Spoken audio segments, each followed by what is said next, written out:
is it? I think so.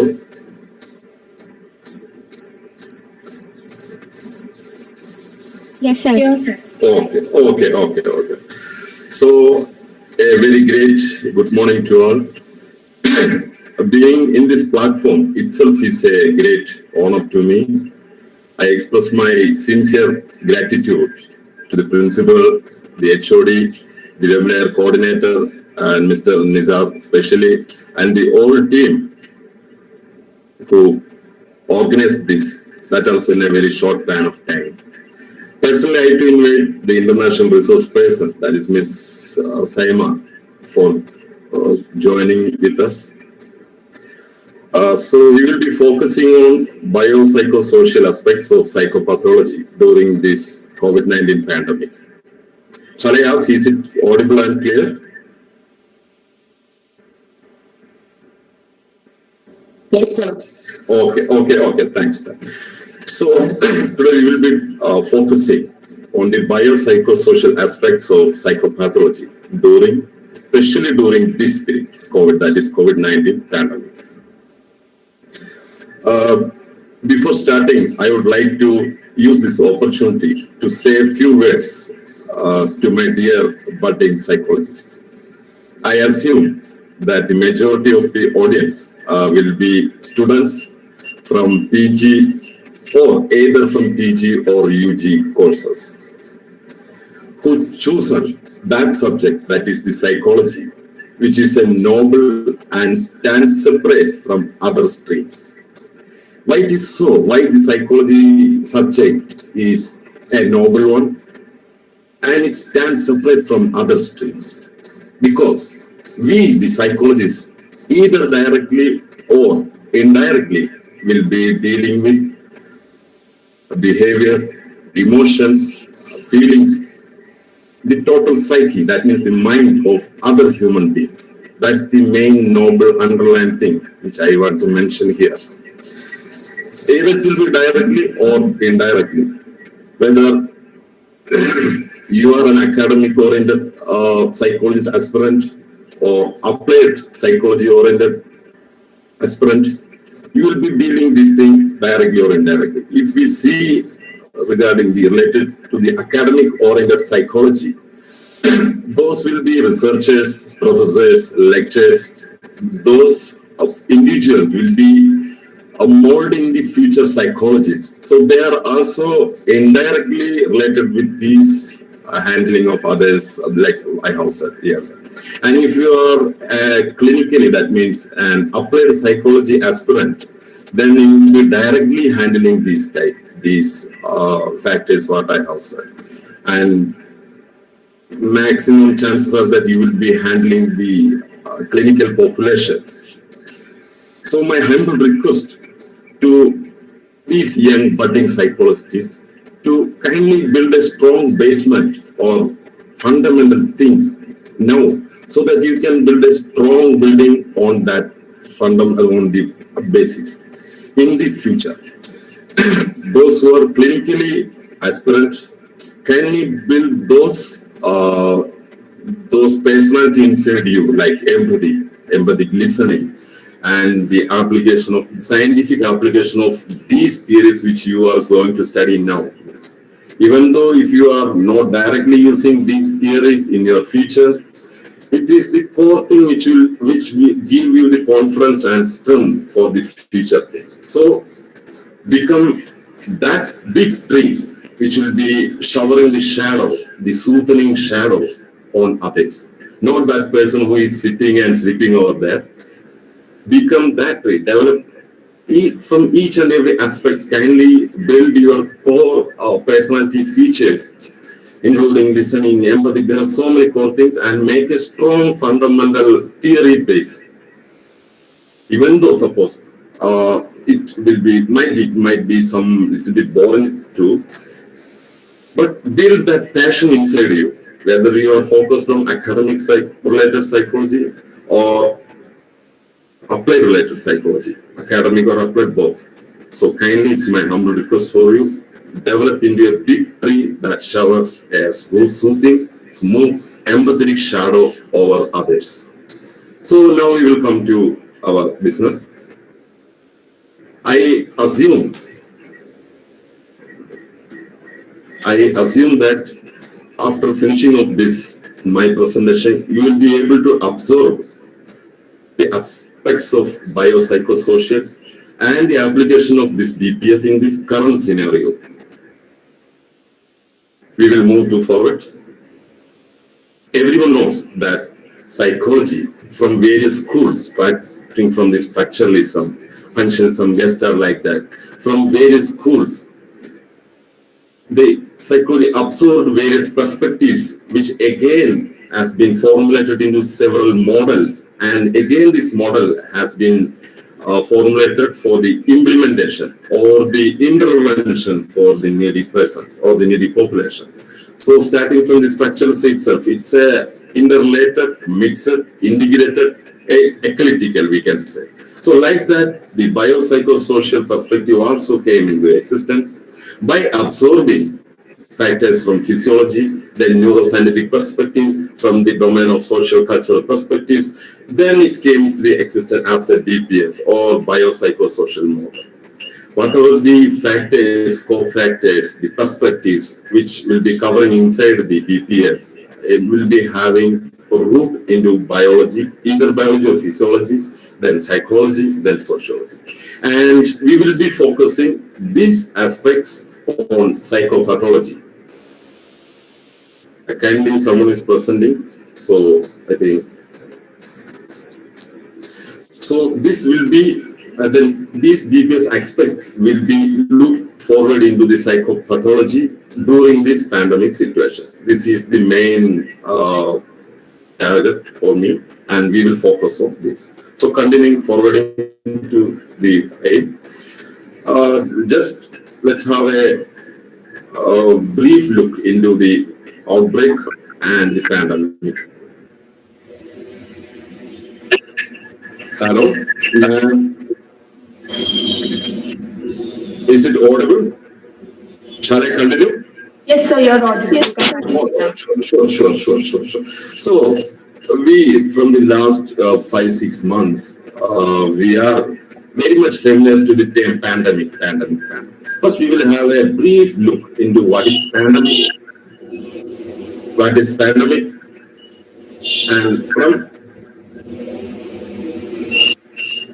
and what is the severity of these words: outbreak, epidemic, and pandemic. So first we will look into outbreak. Actually, outbreak is a term what WHO defined is that it might be a single case of contagious or unknown disease. It will be new as an origin, it will be a new disease in outbreak to a community. It happens in unexpectedly high numbers. It is not necessary that this disease will be new, but it might be coming after a long period also, means the re-entry also. So that diseases are collectively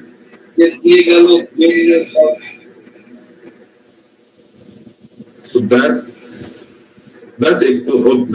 outbreak is the thing. So the contagious unknown new disease to a community we can term it as an outbreak. Then what is the epidemic? If it spreads, it affects a larger area than an outbreak, and it spreads quickly to more people, then the status will be promoted to epidemic. Then comes the pandemic.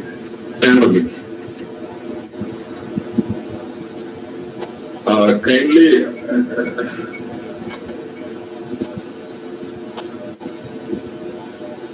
I think a lot of this, someone has switched over the mic, I think.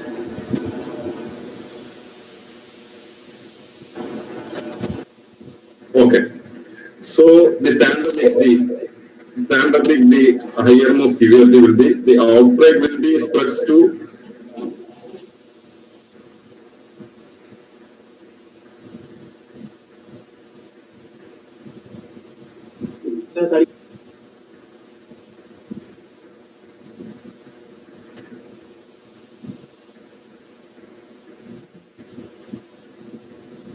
so the severe most degree will be for pandemic, that it will spread to other countries or continents, and it affects more people and take more lives than epidemic. That is the main difference between the outbreak epidemic and the pandemic.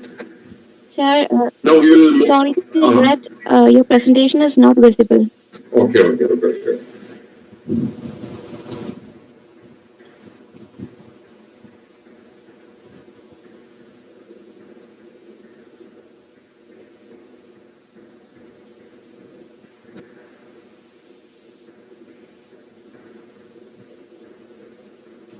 Okay, now I think it's visible. Yes, sir. Okay. So let's move to the next slide. That is the background of this COVID. Actually, we have heard a lot about COVID-19.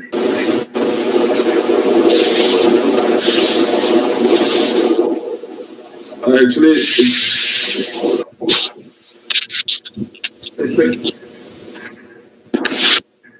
it's a kind request to all the participants. Kindly mute your mic, otherwise it will be creating very unknown. So,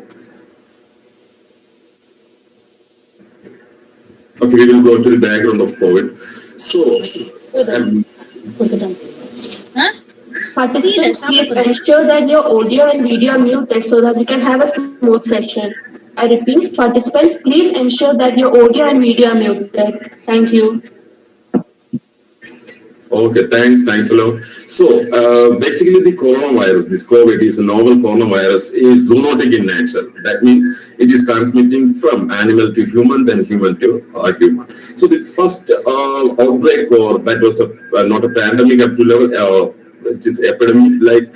So it is SR stands for severe acute respiratory system, a syndrome due to the coronavirus. The first COVID has been reported in the city of Foshan in Guangdong province in China in 2002.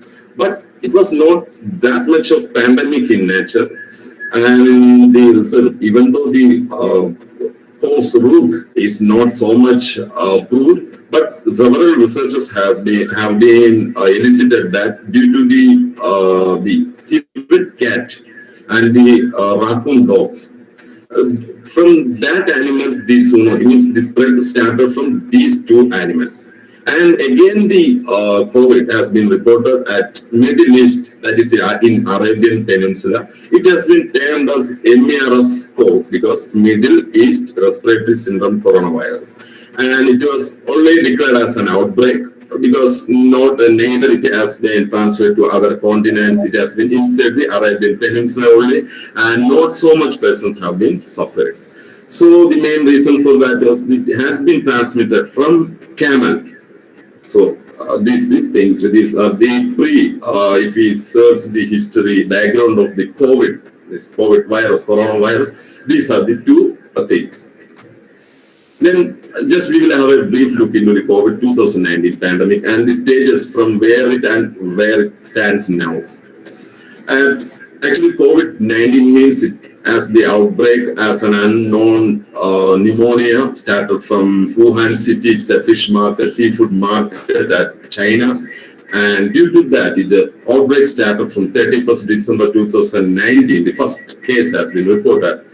So due to that, the suffix is there, that means COVID-19. Then the outbreak, because WHO declared this as an outbreak in 30th of January 2020, and a public health emergency of international concern has been declared by WHO. Then it turns on its status, got promotion. We can say it promoted an epidemic stage when the first transmission was reported in another country, that is Italy, on February 21st. Due to soon largest outbreak, it became rapidly a largest outbreak. Due to that reason, it has been termed as epidemic. Then pandemic, WHO upgraded this outbreak from epidemic to pandemic on March 11, 2020. So this was a brief.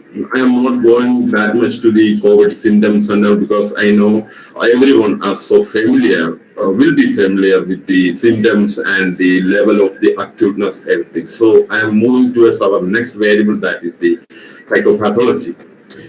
Always there has been so many controversies how to define abnormality or abnormalcy from normality. the line, the boundary is so vague, and it is so much difficult to clearly draw a line differentiating between abnormalcy and normalcy. So we can use 4Ds to differentiate abnormality from normality. That is deviance, distress, dysfunction, and danger. Deviance, everyone know that is the deviance from that is the deviance of thoughts, emotions, behavior from an acceptable line of the society.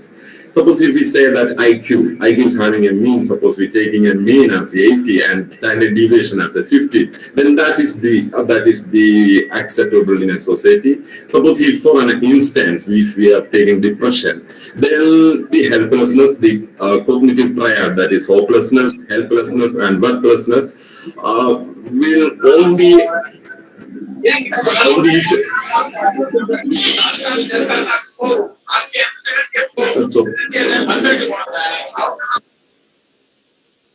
so that is the deviance. The person suffering from the depression will be having the cognitive triad difficulties, but it will be divided. Everyone in the society will not be having that. That is the deviation. And the distress. Distress will be due to some negative feelings or some behavior. Even though for the behavior also, it will be a distress either to the individual or the person around that individual. Like in depression, ideas of guilt. If some individual is feeling or anhedonia, it is a very distressing to the individual. If we take some antisocial personality disorders, that distress will be suffering by the society or the person around others. In borderline personality disorder, also antisocial. So this is the distress for others. So but then the dysfunction might be in the role functioning, that is the daily functioning or the biological functioning. That means abstinence from job, insomnia. Biological function will be focusing mainly 3 variables, that's sleep, appetite, and libido, energy. More D is there, that is the danger, that is the suicidal ideas to someone's self or to some danger behavior that can be influencing others also negatively. So this is the 4 factors. By the 4 factors, we can clearly draw a line between normalcy and abnormalcy. And the etiology related with psychopathology. Whenever we use the term psychopathology, it's the deviance or it's the illness, it's the issues which will be deviated from the normal behavior, normal feelings, normal emotion, etc. There might be having so many etiologies. Etiologies means the root causes. If we clinically see psychopathology, it will be root causes. Then inside the etiology also biological factors, including genetic vulnerabilities, brain chemistry, neurochemical transmission disbalance, several things are there. Then chronic medical conditions, that will be a comorbid like things. Then genetical vulnerability that we usually used to say as hereditary. Then lack of social support, substance abuses, developmental issues. Like developmental issues means during these stages, developmental issues might be an inherited or can be like a suffering. So many issues during the childhood or adolescent stages. Broad factors. These are the broad classification of the etiology. Then comes the, when we are saying about the psychopathology, etiology, we briefly covered, then the classification. Being psychologists and clinical psychologists are also there. So we usually use ICD in Asian countries, and as per the ICD, that is International Classification of Disorders. There are so many classifications. Broadly, we can classify into behavioral disorders due to organic conditions, due to psychoactive substances, then psychosis cases like schizophrenia, schizotype like that, then mood disorders, then developmental disorders like that. These are the broad classifications that we use to differentiate between the classes of psychopathology. Then we will be coming to our main focus, that is the biopsychosocial model. And just we will go through the background from where it has been formulated, and before that, what was the thing. If we see a little bit back to the history, we came to know that in prehistoric ages, the diseases have been termed as the influence over human beings. Then after that, the Greek philosophers they concluded that due to the humors or body fluids, these diseases, that the etiology they have been termed like that is due to the humors or the body fluids like phlegm, blood, black bile, yellow bile, like that. After that, these from the Greek philosophy. Then comes the Middle Age. In the Middle Age, it has been transferred again that these diseases are the punishment of God. Early in prehistory, it was devil itself. For that exorcism, we also know that they used to make a hole in the skull, that is the exorcism. So like that. In the later on, when the Renaissance period, that is from 16th centuries, then the invention of a microscope and the invention of autopsy gave the biomedical viewpoint. And for a long period, up to, we can say that, up to the work that is by Sigmund Freud's conversion hysteria, it is totally dominated by biomedical view. That means only biologically, physiologically, body chemicals are the only and all the reason for the physical disorders. Whatever the disorders we are having, whatever the abnormalities we are having, that is only due to the biological changes. So, starting from the Sigmund Freud's work on conversion hysteria, it came to prove, it came to give the light that some internal need conflicts can, internal psycho-unconscious conflicts, needs can arise bodily physical disorders like conversion hysteria. Biopsychosocial model was first proposed by George. He said he opposed this, he criticized the biomedical model which has been dominating till that time, and he criticized the biomedical, saying that it is excessively narrow. We are seeing in a perception, in an angle of only biochemical changes for this disease, it's excessively narrow. And he said that even though if we take each component like biology, psychology and social, it is also insufficient to lead definitively to health or illness. So then they proposed the health as a two-way, that is consisting of a macro level, which will be having the biological aspects, will be having cellular disorders or chemical imbalance like that. And secondly, it will be in a micro level, that will be having psychological presence of any psych variables, personality, etc., that we will be seeing later. Right? Then the third one was the social. So in a macro, it consists of biological, and in micro, it will be consisting of both, that is psychology and the social factors. Then the biopsychosocial approach. If we generally, if we want to define a biopsychosocial approach, we can say that the biopsychosocial approach systematically considers biological, psychological, social variables and their complex interactions, because these are not unique type domains. These are correlated. Their interaction must be studied. So then these interactions will be mostly in complex levels, and their complex interactions in understanding not only the health but illness, and also the implementation or the interventions, where we can say that healthcare delivery. So these will be the output domains: health, illness, healthcare, and healthcare delivery. So whenever we will be saying the aspects of biopsychosocial, modalities, models, domains, angles, we will be focusing on mainly three. One is the biopsychosocial model of health, that will be compromising the factors, the variables of the biology and psychology and sociology, which is socially, which will be promoting a health. What is the minimum most requirement for a health or health development or healthy hygiene? And when we talk about the psychopathology, it will be it will be focusing on the etiology, the symptom, disorder, and the etiology. What is the underlying causes in these three domains? And when we speak, when we define about the intervention therapy using biopsycho model, then we will go always using the intervention or therapy to clear the internal causes for the psychopathology. We'll be seeing that in detail. So details health and health. As I said, that these will be consisting, and these will be mainly focusing about the health, how a healthy biological concepts what are the biological concepts which will be giving an individual health, like what are the gender, physical illness, disabilities, genetic vulnerability, immune function, neurochemistry, and related to psychology. The psychology variables like learning, memory, attitude, personality, behaviors, emotion, coping skills will be the variables.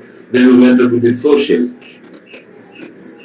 it will be social support, family background, and how these variables in each domains are contributing health to an individual. This is a general view, and now we will go to psychopathology. As I said, whenever the psychopathology term is used, it will be consisting of disorder, symptom, and the core underlying factors which will be building up the disorder or the symptoms. So it will be classification of disorders, it will be the underlying etiology in these three domains. Usually, these things elicited through psychological interview, MOC, that is mental status examinations, and psycho-assessments, including psychodiagnostic tests and dynamic personality tests using TAT like that. So, what are they? So the illness and disorders might be some comorbid and present issues, like someone is diabetic from their past, and the present issues like COVID, that will be the illness or the disorder. And what will be the etiology or the reason behind will be genetic vulnerability, organicity, and neurochemical imbalances. Then psychological issues, the symptoms or the disorders might be, that will be behavioral issues and including affective, psychogenic, stress-related, that will be. And the etiology, the underlying core thing, the disturbed psyche will be due to low self, introverted, that is personality, low stress tolerance, prone to criticism, post-traumas. These are the reason why the symptoms is coming out, or it's why the psyche is disturbed, why the self is disturbed. And again, the social thing is mainly the disturbance will be in the dysfunctional areas of society. Means the interaction between the individual self and the society around him or her.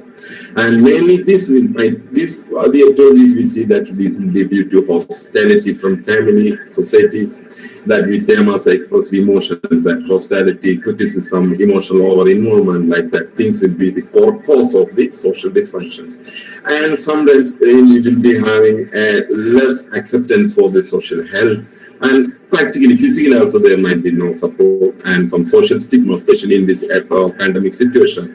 That's also the root causes for the illness or we can say. So these are the main factors in the psychopathology related to PPS. We'll be seeing in this pandemic especially, these are the general things, and this will be contributing to the illness or the symptoms or the disorder, classified disorders. And what about then the intervention model, the BPS intervention model? Obviously, mostly BPS model will be having integrated therapies inside that. Like for biological disorder or biology-based disorders, definitely pharmacotherapies are going to help, which will be dealing with another domain like psychiatrist or like physician like that. And psychological intervention, the part of BPS, that the psychological intervention will be looking care of by counselors, psychologists, and more deeply by clinical psychologists, by using integrated psychotherapies as per the root causes. Then this social intervention can be made by through enhancing interpersonal relationship, by motivating them for acceptance towards the social health. These are the broad intervention areas, and we will be looking later in detail. And then I have defined three domains already. Now, some more interventions are there that is not clearly we can say that is biological or psychological. That comes in the between them. That is psychoeducation. Suppose if we are giving some psychoeducation to the client or the society or the family members regarding the medications, you have to take medicine, the importance of the medications and the good compliance. If you take medicine, then the prognosis will be good. So that is a psychoeducation which will be having an connected thing, having the biological related with pharmacotherapy and the psychology. Again, like psychoeducation, it can be an eclectic type because we will be focusing to remove the expressed emotions by the social family members using psychoeducation. So this will be coming in between psychology and social, we can say. and psychoeducational medication and lapses to family. That means the importance of medication and good prognosis, that is good complaints using in medicine. This psychoeducation will be given to family. Suppose a husband is having some these problems, issues, behavioral issues, then the importance of the medicine and the review, the normal correct reviews, it's through psychoeducation we will be giving insight to the family members also, mainly basically wife, then parents, even elder children also. So this will be giving an intervention outcome will be a healthy daily. But now we will be coming to the scenario based, that is the pandemic and health. We will be seeing what are the healthy healthy factors or variables in these three domains for a healthy environment of an individual in this pandemic situation. Mainly the biological, if we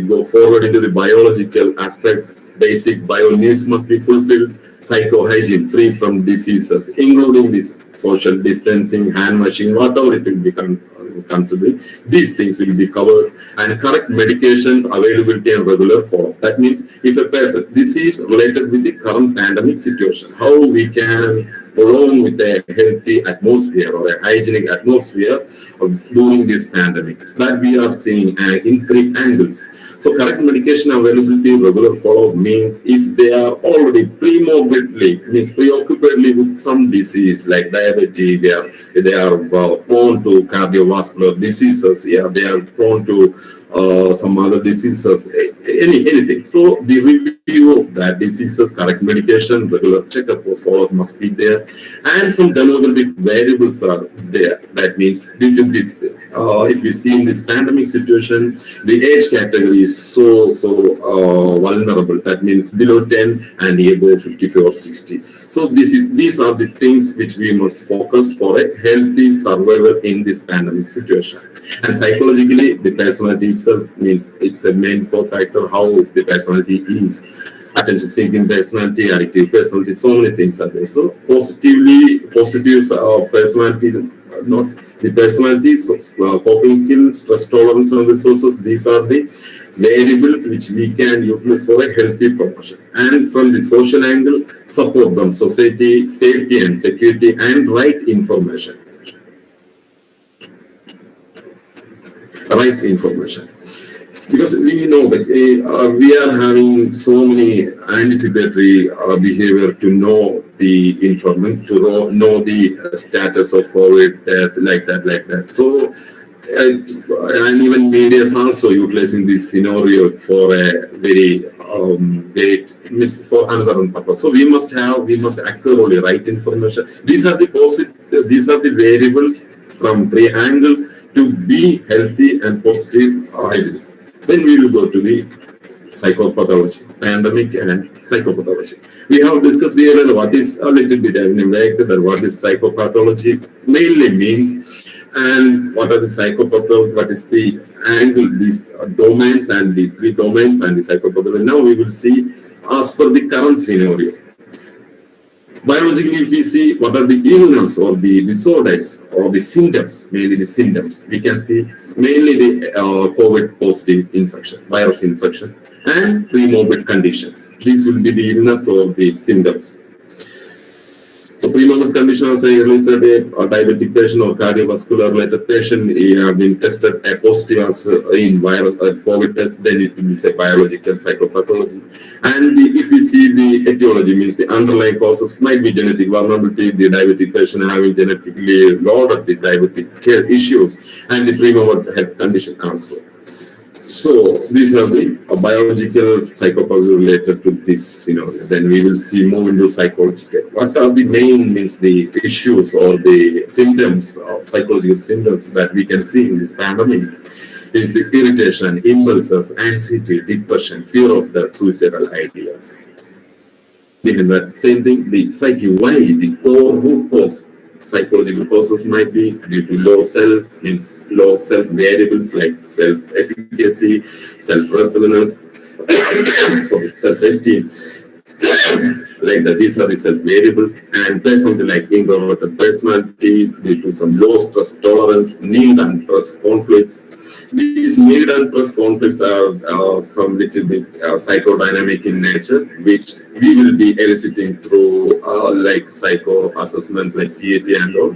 So these are the core underlying psychological factors which will be prompting to the illness symptoms, and further it will be the psychopathology.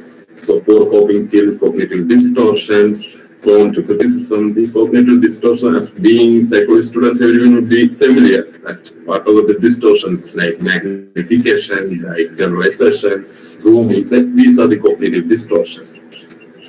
So coming to the social domain, so the disorder itself might be aggressive behavior, maybe I am narrating this in this pandemic situation, current situation. Aggression behavior will be there, poor interactions will be there, social isolation will be there. Mainly this will be due to stigma and wrong information again, and profusion attitude. Profusion attitude is we can say a huge ample amount, quantity of information they will be wandering for. So in between this wandering nature, they will be acquiring some wrong information. Like for example, someone will assume that COVID is a high fatal in nature, but it's not the true thing. It's not a true information. So this type of, and some like spreading. If we look into spreading, someone will say that if by means whatever the social distance keeping also it can be spread. Like the misconceptions of the wrong information, it will be. And from another etiology is that expressed emotion, which I have said, that is a criticism and hostility by the close relatives to the individual or client. That can also be a reason for even developing a psychopathology, or it will be a reason for relapses. So these are the psychopathological variables for the three domains in this pandemic situation. Then we will be seeing what are the main interventions we can give through these three domains at this current scenario. Biologically, as we have seen that whatever the illness or the symptoms, we can deal this with pharmacotherapy for the means already he is a diabetic patient, he will be having medicines, and through the current diagnosis, pharmacotherapy for the current diagnosis, that is the symptoms for the COVID, that we can treat it with only the symptoms like flu and like that through pharmacotherapy. Then besides this, and this thing will be handling more mainly by physicians and specialists, that is physicians. And the other biological factors, interventions that we can give to the individuals during this pandemic is that sleep, maintaining a good sleep pattern. That's more, it's a minimum 7 to 8 hours of sleep. That's also depend upon the age criteria. But if someone is symptomatic, if someone is positive due to this COVID, then the sleep pattern must be modified. Then the diet, including some vitamin C, means foods that it has a resistance. It is proved that vitamin C has a resistant power more to the flu-like symptoms of COVID. And exposure to sunlight also. Exposure to sunlight, that is, if daily we can spare 10 minutes, not in mid-afternoon, in early morning, it is good. Vitamin D is a good thing for immunity system. Then physical activity, at least we have to spare our precious time, at least for 15 to 20 minutes, including breathing exercise. So it will boot up the immune system, and totally collectively, these are the interventions that we can handle, we can provide to the individuals in a biological domain at these pandemic situations. Then we will see the psychological interventions. Later for psychology, we will be seeing it some more in a deep method we will see in next slide. Basically psychotherapies, and these will be handling by clinical psychologists, counselors, and coping skill enhancement and stress management. Mainly at this period, I am talking about the pandemic situation. The psychology issues can be addressed using the psychotherapies, and the psychotherapies will be an integrated one, an eclectic, that we will be seeing. Then comes the social, and social mainly due to this stigma, and we have seen earlier during the psychopathology slide, we have seen what will be the core reasons, and now we are going to cover up the core reasons, the ecological side of social disturbance, social dysfunction, mainly the social psychoeducation to self, family members, to enhance social health acceptance to the self, and the psychoeducation related with the stigma and all, including close family circle, father, mother, so and so. Because they itself is an individual itself. They might be developing some social anxiety or social. So psychoeducation is the most important thing in the social related factors. Professional control. That is a control to gain more ample knowledge. Whether it is in a good flow, in a good channel, it's okay. But still, the information flow it must be controlled. That anxiety for acquiring more and extra knowledge must be controlled. Because if we collected 180 points in a day through information of media everywhere, through newspaper or media, at least a 15 to 20% will be a biased type or a rumor like that. So professional control must be trained. And active social media share innovative. The social media share innovative means we can connect with our close relatives and friends and make social groups, and we can share our innovative activities like daily we have done some. So your PPT is not visible. Okay.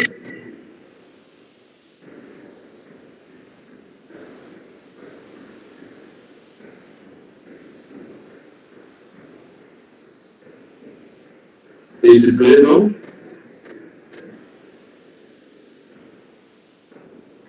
Is it clear now? Is it visible? Yes, sir. Yes, sir. Yes, sir. Okay. So we'll be joining from active motivational social support groups. By creating motivational social support groups, this means we can create a social support group. That is, we have already mentioned about the social groups related with the relatives of friends circle. And we can also create social support groups that can be created by therapist himself or client himself. That is, suppose a quarantine team or a quarantine or a quarantine or a already positive COVID person is there, so he can himself create a group which will be sharing, but the limitations are there. Focus must be given to the positive interactions only. And being a therapist, I can open a group, motivation support, that will be basically for motivation, not for an increase in the anxiety level. So I can create a social support group, which will be having my clients. So these are the things. So that I can monitor them directly, I can motivate them, whatever I can do. So that is it. Then motivating integration. This is the, as we said, the biopsychosocial model or any type of psychology model. If we see an eclectical approach, which will be, that means an integrated approach, involving physicians, psychiatrists, social workers, counselors, NGOs, then it will be more significantly effective than an individual approach. That is individual institution approach. So these interventions are the main intervention, the core intervention during this period. Then we will be looking to it a little bit deep into the psychological intervention, as we all are psychologists and we are more motivated towards the psychological perception or psychological model or domain. So as told, I have clear that psychological interventions including psychotherapies, coping skill enhancement and stress management. So while going into the psychology intervention already, first is the psychotherapist. Already I have told that it will be integrated therapy, which will be consisting affective therapies, which will be based on humanistic approach or just the client-centered communal humanistic, that the affective therapies, including behavioral therapy, as per the etiology or the need or the underlying core issues. That is the reason for the symptoms of the disorder. We will be eliciting that one, and we will be framing the goals to clear that issues using these therapies, because cognitive therapy won't be suitable for some patients, and like that, it will be going to be. Then the physiological therapies including eye movement desensitization, reprocessing, biofeedback, psychoeducation, and Indian approaches like yoga, mindfulness, like that also. Because in this pandemic, yoga, like breathing exercise and everything, is very significantly affecting positively. That means positively affecting the patients.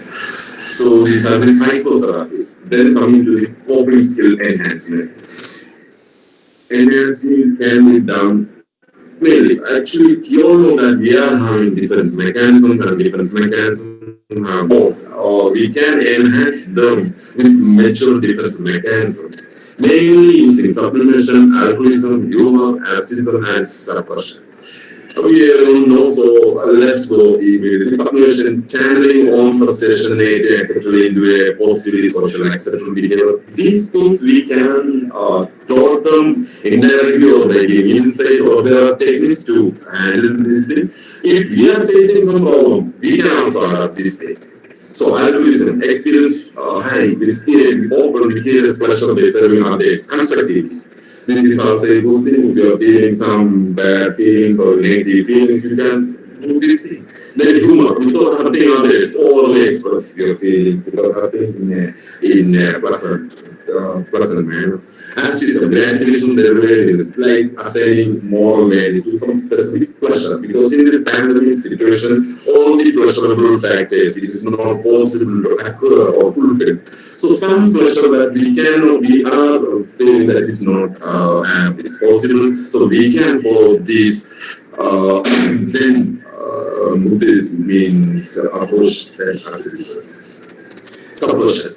Conscious exclusion of unpleasant feelings, ideas to avoid discomfort and anxiety. Depression and suppression is actually, it's a conscious exclusion. Yes, I don't want to speak about that exam. Okay, leave that matter. That is, we are consciously excluding, or we are consciously avoiding. We can say avoid also. That is the nature defense mechanisms which we can write, and we can emphasize others to adapt also. But if you say that you use nature defense for suppression, if some unpleasant feelings are coming, you cut off from you exclude the unpleasant feelings. It is not going to be worthwhile, but you can approach some areas inside, like there are methods, so we can. Then the coping skill enhancements. Coping skill enhancement means in basically it can be deal with strategies, coping strategies. If some problem is there, we can in problem based and emotional based in focused coping strategies we can teach them, or we can ourselves also we can use it. Efforts, the problem focused efforts to manage or modify the source problem that are causing stress. This will be oriented with the problem, how the solution focus we can say in another manner. So, like plan problem solving, time management, like that. More than focusing on our own emotion, we will be focusing on the problem which is causing the stress, and we will be clearing that issues by help of others or by ourselves also. We can move this thing to the because due to this pandemic, everyone will be worried. Means those who are daily wages, like suppose they are worried about their economic income and like that thing, we can try to help them out using correct management. How we can move the thing like a problem for the economic crisis and the financial crisis. And emotional focus is up to us. If us to manage or modify the emotional process that is arose in this stressful situation. Reappraisal is there, self-control. How much I must cry for this silly matter? No. Okay, it's up to me how to do. So it can be trained by some methods, and I'm not going to go deeply. I'm not going to go in deeply because the time is here. So these are the things mainly coping skill enhancement comes under this thing. Then discuss. It's a very common phenomenon, and it's very already discussed in emotional experience accomplished by predictable biochemical physiocognitive behavioral changes that are directed either to or altering the stressful situation or accompany itself. We can say like that. So stress is always in research, so many research have been proven that it's always have direct role in influencing biological system. A prolonged stress and prolonged exposure to stress itself change the BDNF, that is the brain direct neurotropic factors, which will be playing the neural system and this will be change the brain autoplasticity as a neuroplasticity as well. Why everyone will be knowing that's good. Someone receives stress, then the HPA axis is activated, then the adrenal, all the adrenal cortex will be activating, later with releasing corticosteroids, cyclop, and like that. And it will be either. Sorry for the interruption, sir. Yes, sir. The participant is having certain problem with your voice clarity. Can you clear it, sir? Yeah, I will try. Okay. No problem. And participants, please ensure that your audio and video are muted so that we can have a smooth session. Thank you. Okay, now is it okay? Is it audible? Is it clear? Is it audible and clear? Yes, sir, it's clear. Yes, sir. Later, we are having certain echo problems. I hope it's clear for all the participants. Okay. Some 3-4 slides only, then we will be winding, so it's not an issue. I think.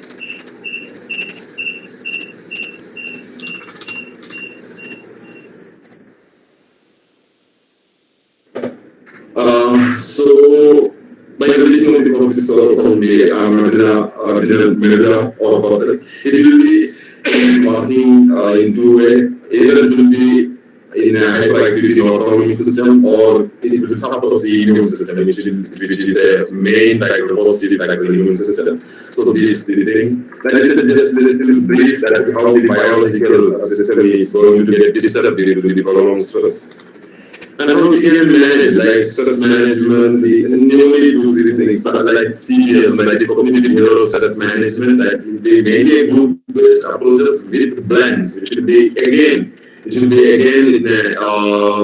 integrated thing, including cognitive behavior, personal skill improvement through role plays. Then the meditation-based stress reduction, that will be focused on Indian approach, like mindfulness will be there, meditation will be there, acceptance training, that is. It's a type of ego mental difference training or acceptance. Then the relaxation therapies they are training. Everyone will be familiar with the muscle relaxation therapies, JPMRT, and hypnosis, self-hypnosis training. And these are the main things which I underline to this stress management.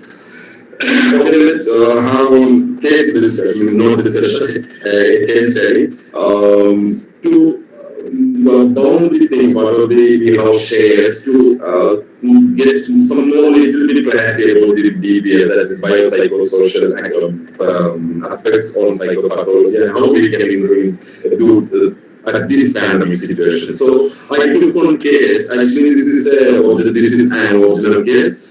And this is not a well-structured diagnostic formulation, or it's not a well-structured therapy formulation. This is just I have picked some sentences from the case so that it gives a clarity to what we have discussed. So the case is that GJ, a 33 years female, divorced, 10 up to 10 in manipulation, and daily wage worker, hails from low social SES and poor area. And presented with complaints, actually presented with complaints of low mood, socially cut off, irritation, weeping spells, disturbed bio and role functions because sleep, appetite are very decreased, changed, and the bio function she used to go for daily wages work, but she quit for that for more than 2 weeks and attempted suicide during quarantine after COVID positive. Actually, this case came from a hospital during quarantine. After the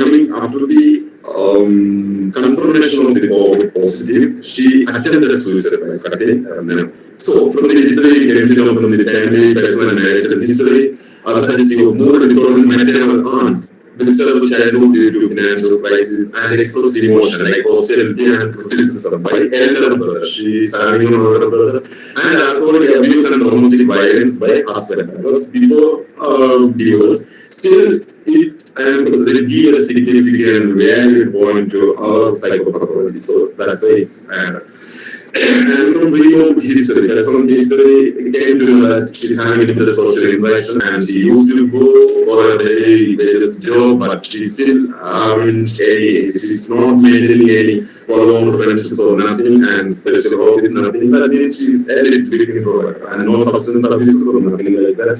So, the psychopathology which we can frame for the depression and suicidal thoughts. That the disorder we can term as depression. 2 weeks are all normal and everything, and the criteria have been fulfilled, I see, and suicidal thoughts. So, what are the things that we have shared till now? We will see.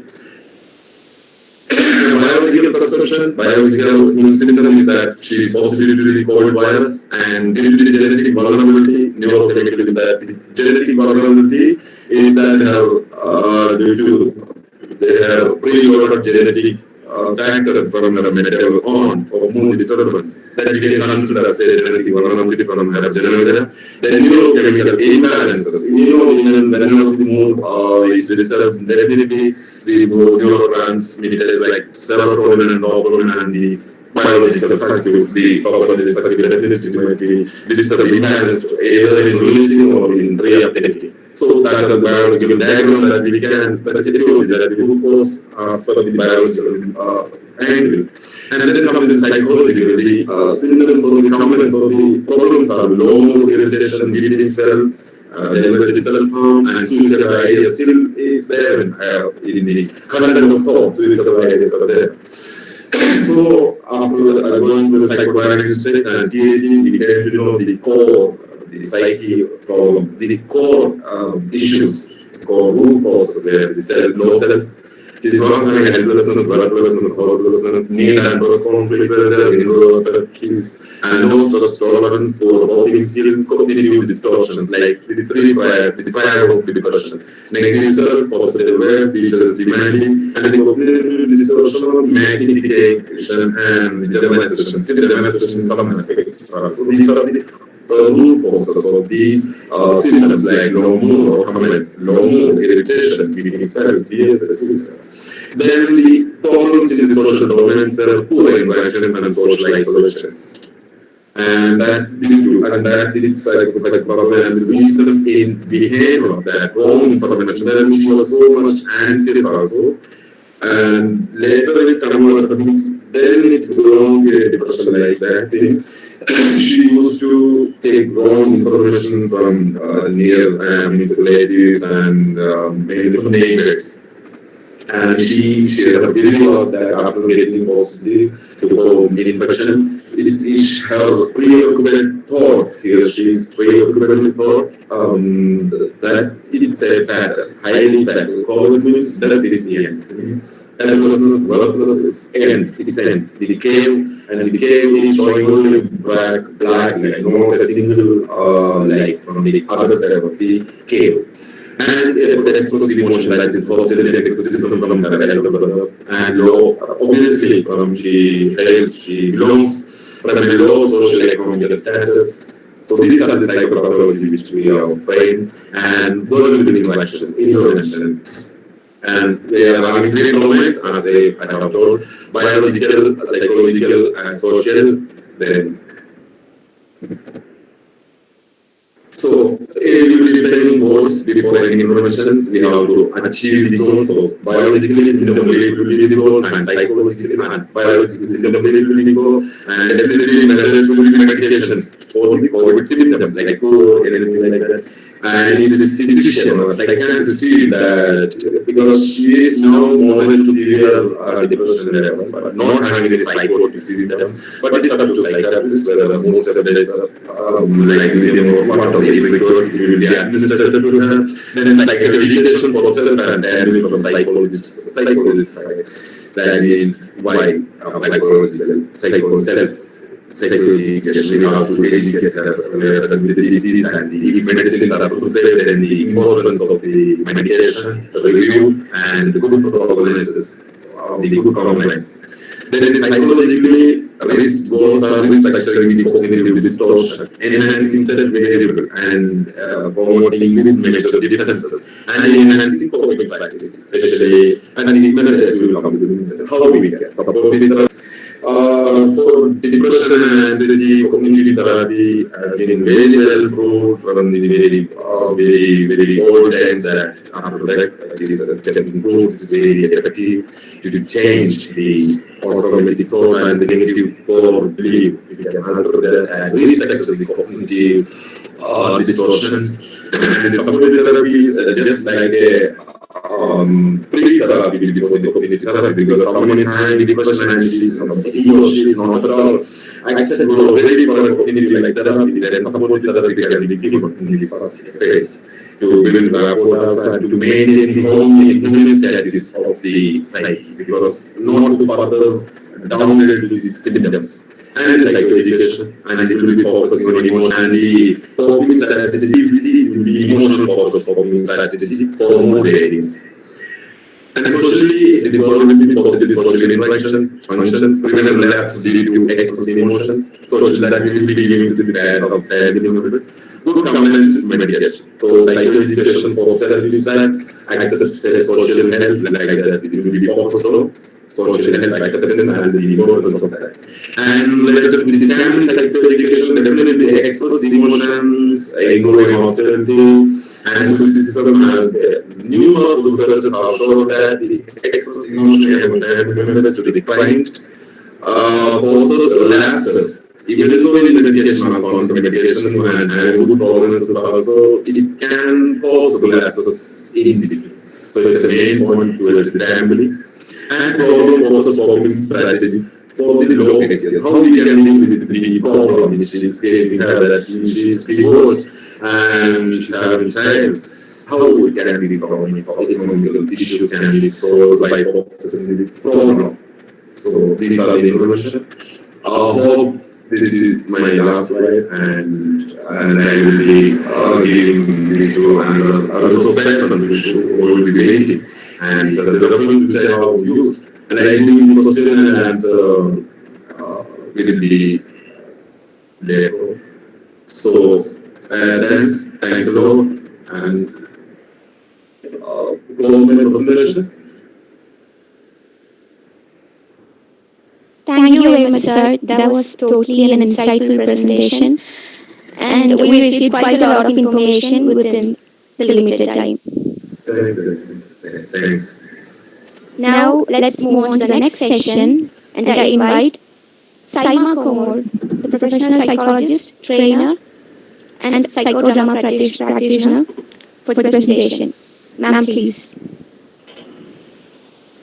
Thank you so much for giving me. Yes, ma'am.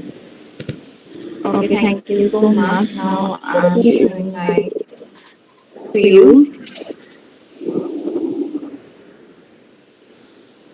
Please give me a minute.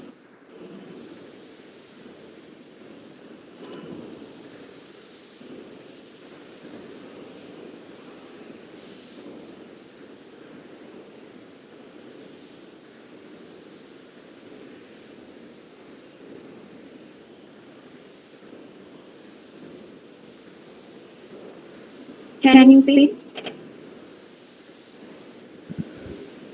Yes, it will be Can good. you all see the slides? Yes, we can. Yeah.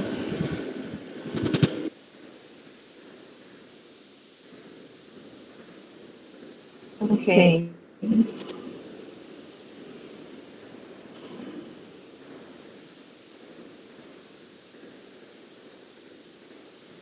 A minute. I have to fix something.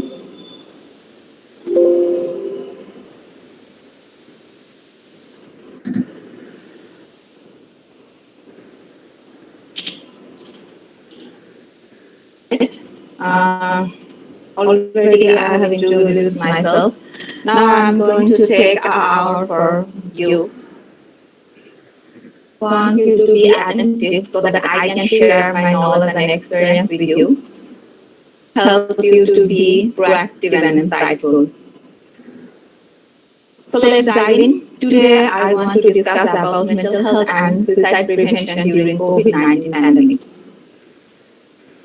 But going to these topics,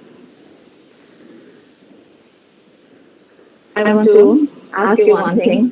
What do you think about our health?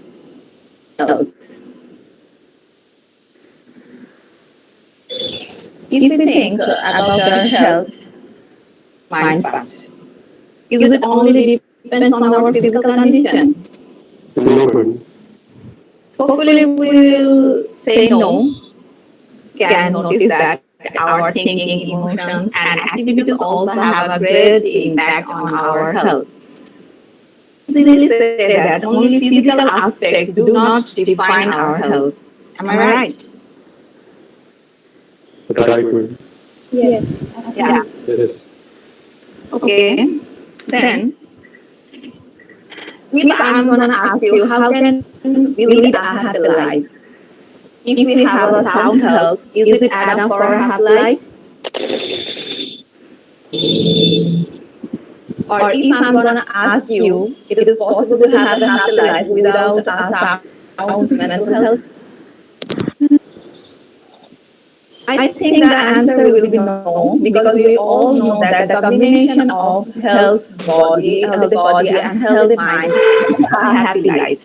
Because without a healthy mind, we can't hope to have a, also without having a sound health, we don't have a happy life. Am I right? yes. Now, we all know that mental health is as important as physical health, because we know that there is no health without mental health. Take care of our mental health, is it?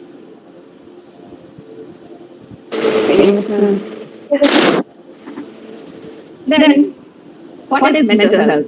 There are lots of definitions on web, so you can check out from there. Today I won't gonna go through this. I just want to aware you about our mental health, because mental health is more than the absence of mental disorder, an integral part of our life.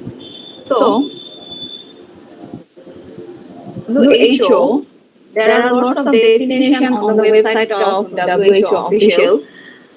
Going through this, I'm showing you the proposed declaration they make it for society, because now they are focusing on it. To WHO, mental health is a dynamic state of internal equilibrium.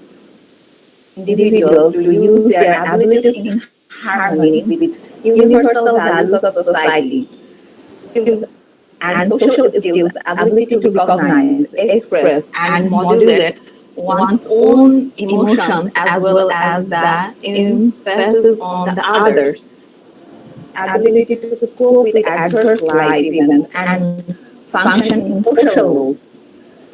Harmonious relationship between body and mind represent important components of mental health, to varying degree to the state of internal equilibrium. So now they are focusing state of internal equilibrium. Okay. Dr. Dean explained it to you all that the components of mental health, the biological well-being, psychological well-being, and social well-being. So now I'm escaping it. Then characteristics. If components will be combined all together, we can hope to have a healthy mind. But if you want to find a person with a sound mental health, what do you want to see inside him? You need the answer.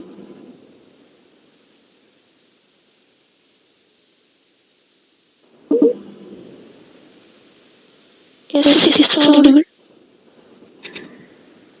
So, I'm asking that if you want to find a person with a sound mental health, what do you want to see inside him? Explain it to you. We all know that if we find a person as jolly moon, he or she knows how to handle their emotions, their thoughts, have the capability to control their emotions, as well as how to deal with the others. They know how to respect themselves, and they know create a good environment for others to deal in emotions. Okay. We must clear to all that we always love to stay with that type of person. Am I right? Yes, ma'am. Yeah. And we know how can we find a man suffering from a mental illness? Our facial expression is the indicator of our mental condition. Yes, ma'am. Yes. That's why I'm showing here some faces, but this facial shows lots of things inside us. Because when we are worried, when we are depressed, our emotional condition is not going well, then we have lots of troubles, emotions, and we have many problems and suffering from our day-to-day life. Like we have some sleeping problems, appetite. Already Dr. Bibin explained it to you all. And when we see some people are staying alone, they don't love to interact with others, we can easily understand that they are suffering from some mental illness. Yes, ma'am. Yes. Yes. In this pandemic, lots of negativities arises inside the people around the world. This negativity is starts from some words. Social isolation. These are the main keywords to create this negativity. If we are locked, what things firstly come to our mind? Can anyone say?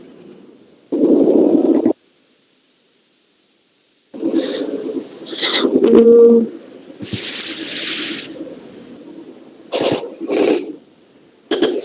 ma'am, can you repeat the line again? Okay, if we think we are lost to our mind,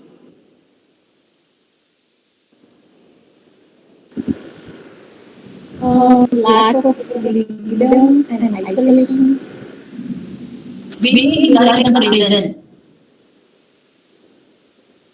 sorry, We are in the prison.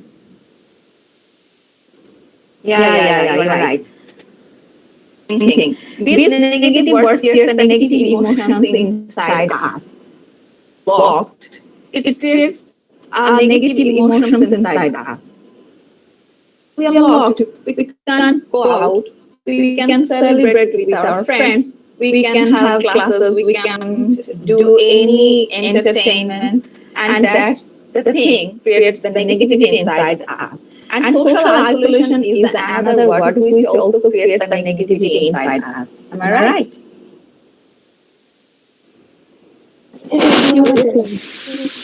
Yes.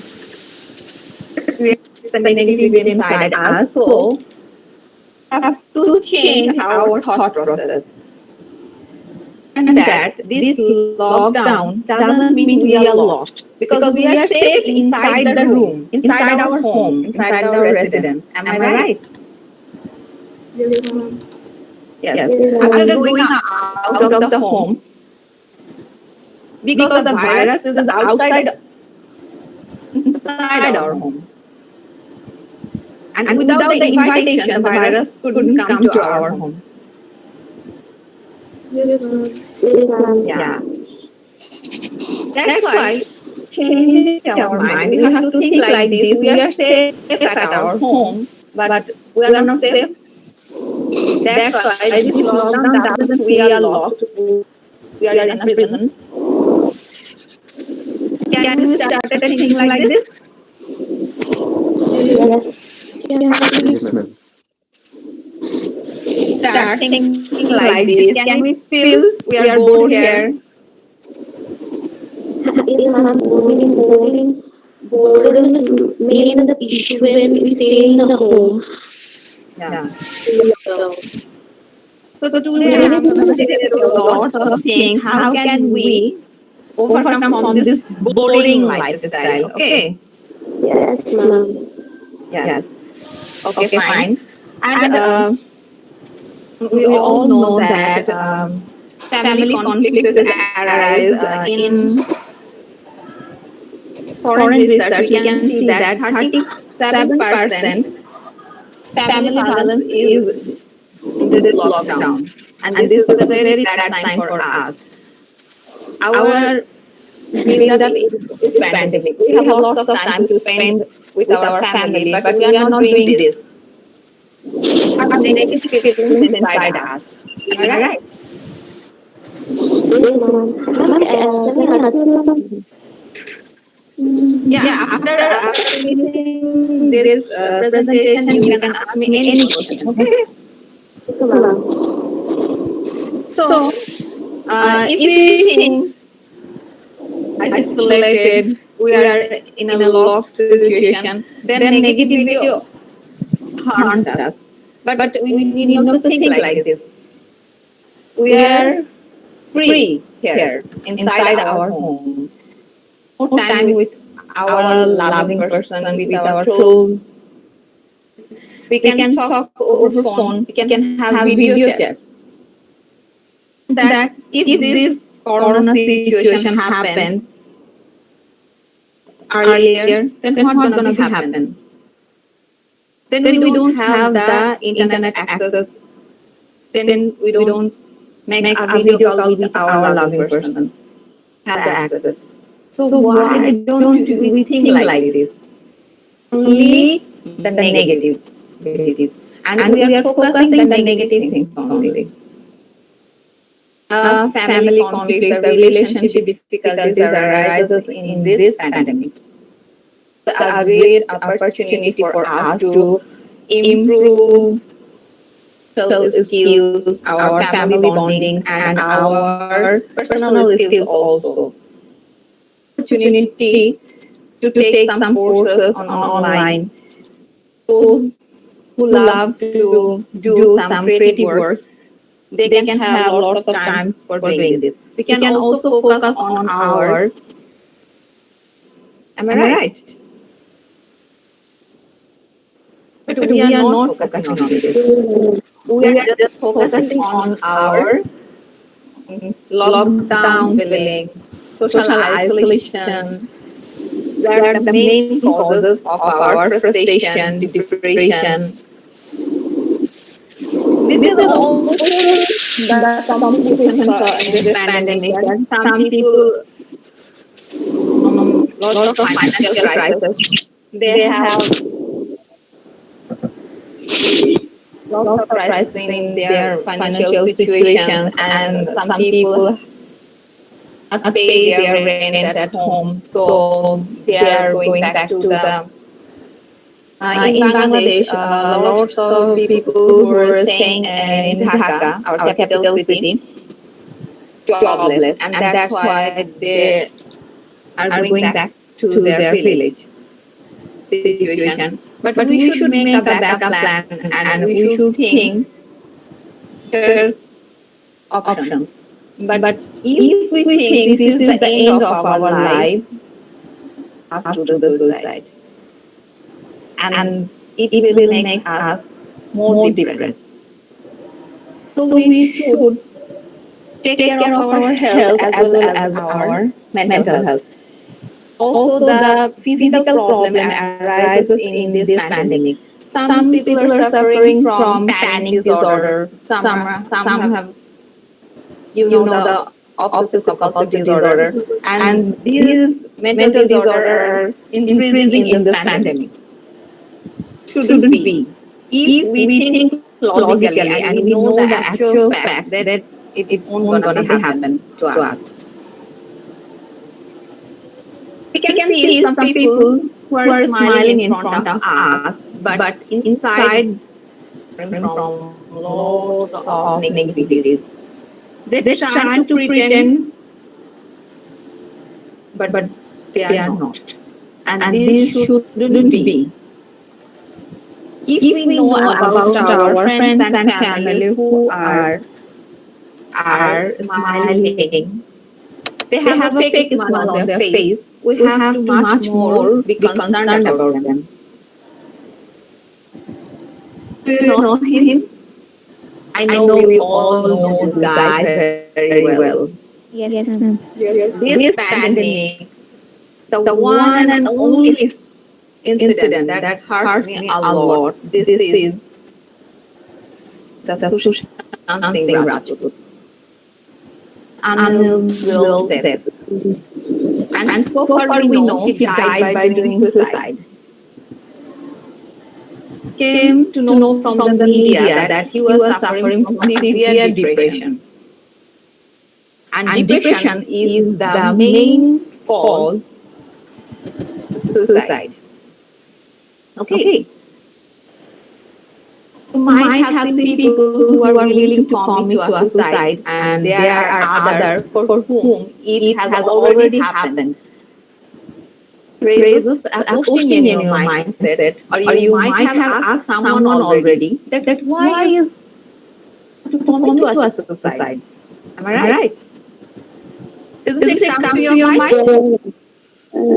Sometimes it comes in our mind. To commit to a suicide. It is an intuitive question. So it is quite difficult to have a grasp on a proper answer. Someone like us choose to commit to a suicide. With an inquiry, what if the ones who are committing to a suicide are up for searching a solution? Desires that the fact is most of the teenagers or the ones committing to a suicide really don't want to make one. Don't want to kill themselves. Is to carve or multiple or a single solution through their suicides. Although it is quite saddening, they want a permanent solution of a temporary problem. They want a permanent solution of a temporary problem. The alternative option. But they are stuck in one solution, and they find out the way of committing suicide. This factor needs to be properly noticed here. So the teenagers or the one who commits suicide don't really want to commit one. Don't want to commit suicide. Then the question arises in your mind, then what do they want? Actually, all they want is their problem be solved. Assume that the problem is well and not complicated, and it is very difficult or painful or impossible for them to come up with a solution. Cause mental and physical agonies. Thus, they consider committing to a suicide is the only way out of their miseries. They find out this is the only solution. Question turns around to be why is that they commit to a suicide when they have no desire to die? Yes, ma'am. Yeah. Now the questions, they do so. Whoever worked with suicidal case clients agreedly draw a remark that teenagers are their place of residence for a suicide, and they tend to do that within a specific time frame around 4 o'clock of the midnight. And in other terms, is for committing to a suicide are such that they are easy targeted because they want to live. They don't want to die. Okay. That's why Sushant Singh Rajput committed suicide in his room. Also, a friend was staying there. We know that well. Okay. This, they opt to choose a time or place where known person or family members are usually nearby. There is a high chance of getting rescued. Among them who wish for getting rescued really don't want to kill themselves. Attempted for a suicide act but failed or luckily were saved in some way or somehow, whether they really wanted to make an attempt. All of them shared the exact same response. They really didn't want to die. To realize that none of the problems weren't above or beyond the reach of any viable solution. Ones who treated death from a very close distance also compiled with an willingness to be alive and not to be dead. We think suicide is the solution of our all problems. Problem will be ever remaining in the life of a human, but none of they are to stay for good. Advise not to take the suicide for granted as the only possible solution, but to think of solving the problem or and various mental illness are the underlying cause of suicide. Here it is, and we all know that depression, schizophrenia, bipolar mood disorder, sexual abuse, personality disorder, our impulsive behavior, and so on. Crisis, our family conflicts, and abuse, physical or emotional abuse, bullying, unwanted pregnancy, academic difficulties, orientation problem are the causes of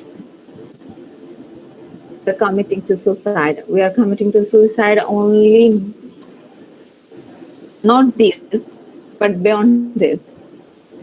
If we think we have no solution without killing ourselves, then we decided suicide. But we can say, we know prevention is better than cure. So, firstly, we have to pay attention to the warning signs. Pay the proper attention to the warning signs of suicide, then we should be more concerned about our close people. And we should get routine medical care also. Because when we see some cases commit suicide and they have some signs and symptoms of harm, then we always prefer them to take a medical care. Firstly, they need to turn off and then we suggest a counseling session. And our the close people that they should seek for the help when they need it. And not that of our mental health condition. For our physical, not that much aware of our mental health. If we all be aware of our mental, it will be much more easy to prevent suicide. Because a phase of depression, if it lasts from more than 2 weeks, we all said that 2 to 4 weeks. If the depression phase 3 to 4 weeks, then it's a prime concern to us go through a severe depression. Then the client should take care of and have some medicine, or parallelly they can have some counseling sessions. Okay. And now we are focusing on the warning signs. We know the signs already, but of this.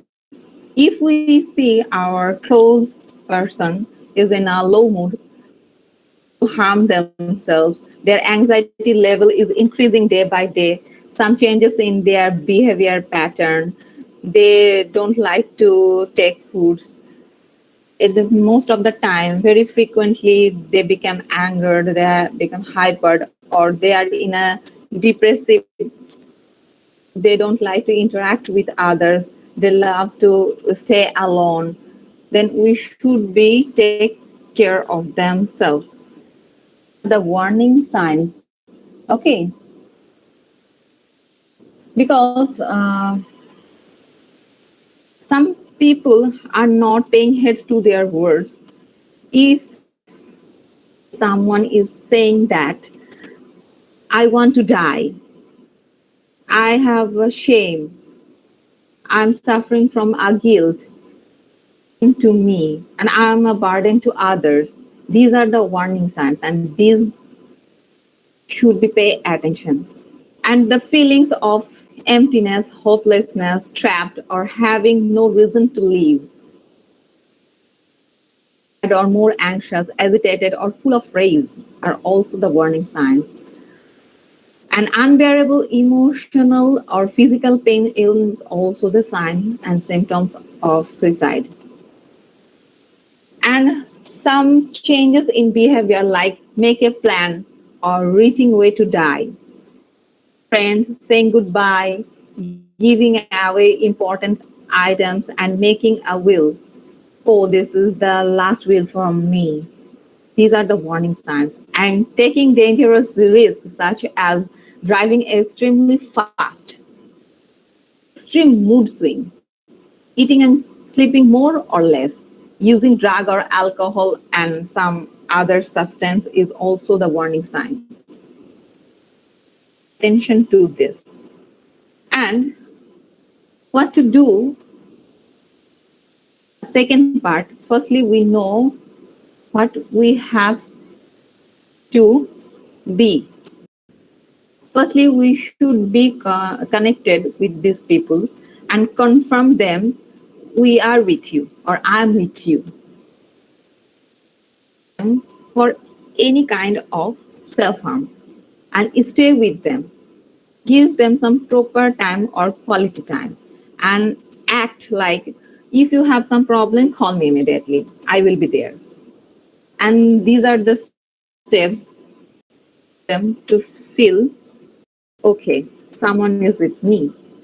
Some risk factors to the suicide, that is the physical illness already I have mentioned, and the problem with the friends and family, and the bullying in classrooms and other contexts, and the mental health condition already I mentioned. 3 to 4 weeks, if it's sustains, then it's a reminder for us that of them. And a death of a family member or close friend, and if some of our friends and family died by suicide, it also a warning sign for the others. Access to harmful means, have the suicidal thoughts or ideation, we should take care of the harmful means, should not allow him to go to this. And relationship problem is also the reason of committing suicide. So we should take care of these risk factors. Here's a theory to protect themselves from wait. We can also say them wait a minute, take a deep breath and think it once again. And here's the elaboration of wait. W for watch out. Okay, we have to watch out the signs of distress in their behavior. Already I have mentioned. And ask. We have to ask them about their thoughts, about their emotions, and what are they feeling. First, to understand what is going inside them. If they will them, then you should be more empathetic to them. It will pass. Okay. If we are able to ensure them, we are with you, Ori, then the masses will. They share their feelings to us. And T for talk to others. To talk to the professionals, also the health professionals and the mental health professionals. Then they will help them to overcome from this situation. Prevention strategies includes lots of things. Here are some. And we should create an environment where they can stay safe, aware them, and we need to teach them the coping strategy and problem solving skills. They can, in a state, to learn how to protect their, how to control their emotions and thoughts. And we have to identify the supporting people who can help them. And also we should promote and for minimizing the risk factors, we have to also be aware of this, which can lead to them to commit the suicide. Suicidal caregiver should be in touch with them. Some collaborators can help them to overcome from the situation, and this is our responsibility. We can from our side, not only being a professional. Without being a professional, we also have the responsibility to help them. The educators, the employers, as well as our government, the health policy makers, the social workers. And if we will be able to spread the masses, then we can hope to have a sound mental health condition for all of us. If we assure them that we are with you, if you are suffering from any kind of mental problem, you can easily contact with us, then it will be more easy problem. The resource person or the helper should be available to them. Firstly, they go to the close person, their family, their friends for seeking the help. They didn't get any support. They are loneliness. So, not only this is the responsibility of family and friends, this is also our responsibility as a professional, as an educated person. We need to make them aware about their emotions and feelings. We should practice the stop theory. Here, stop or pause or shut down our negative thoughts. And we shouldn't allow the negativity be more.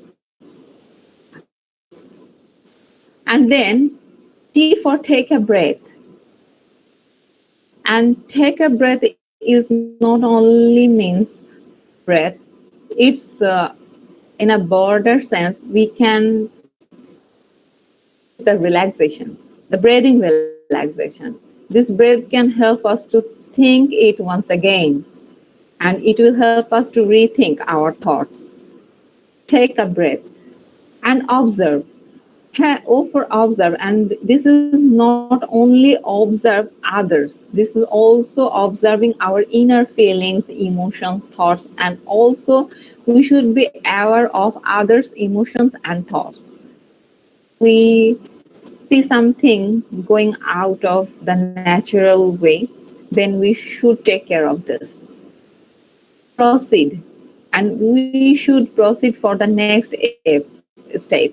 If we think they are suffering from any kind of mental illness, then we should talk with a professional. We can take counseling.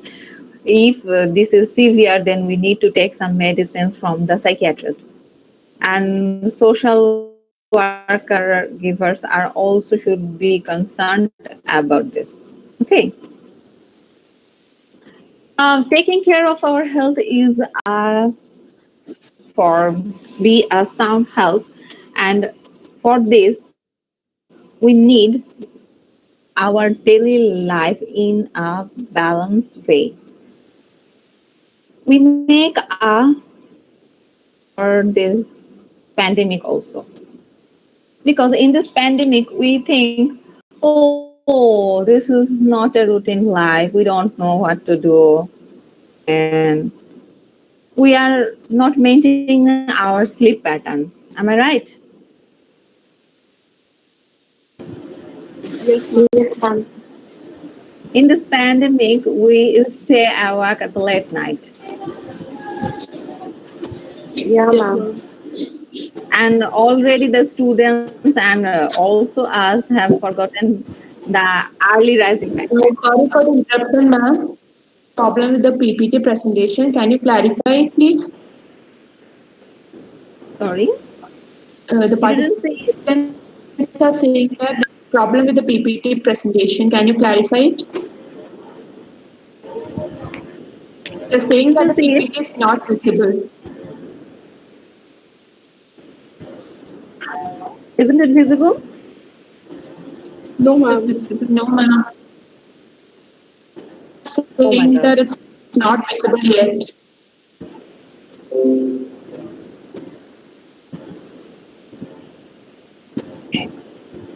Okay, I'm working on it now.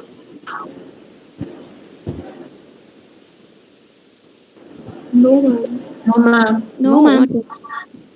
No. It is not Okay. presenting. Okay.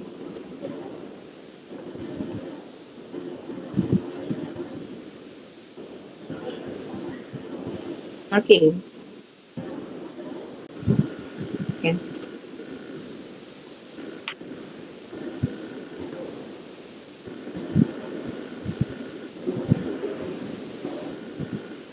And all other participants, please ensure that your audio and video are muted so that we can have a smooth session. Yeah. This is It's right. visible now. Now it's visible. Yes, ma'am. Yes, It is it's now and visible. it's clear for all the participants. Thank you. And please ensure that your audio and video are muted so that we can have a smooth session. Thank you.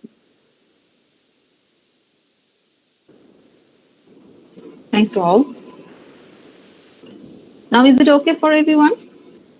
Yes, ma'am. Yes, Yes, ma'am. ma'am. Okay. Okay. Have you got the stop practice, or I have to explain it again?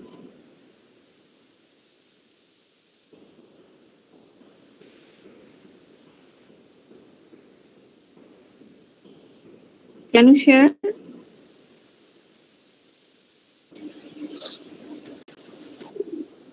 Are you clear with the stop practice, or I have to Yes, You repeat can ma'am. it? It's continue. clear. Proceed, ma'am. Ma'am, you can continue. You can continue.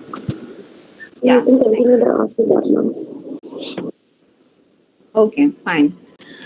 Um, I was telling that we should take care of our mental health, and that's why we should have a daily routine.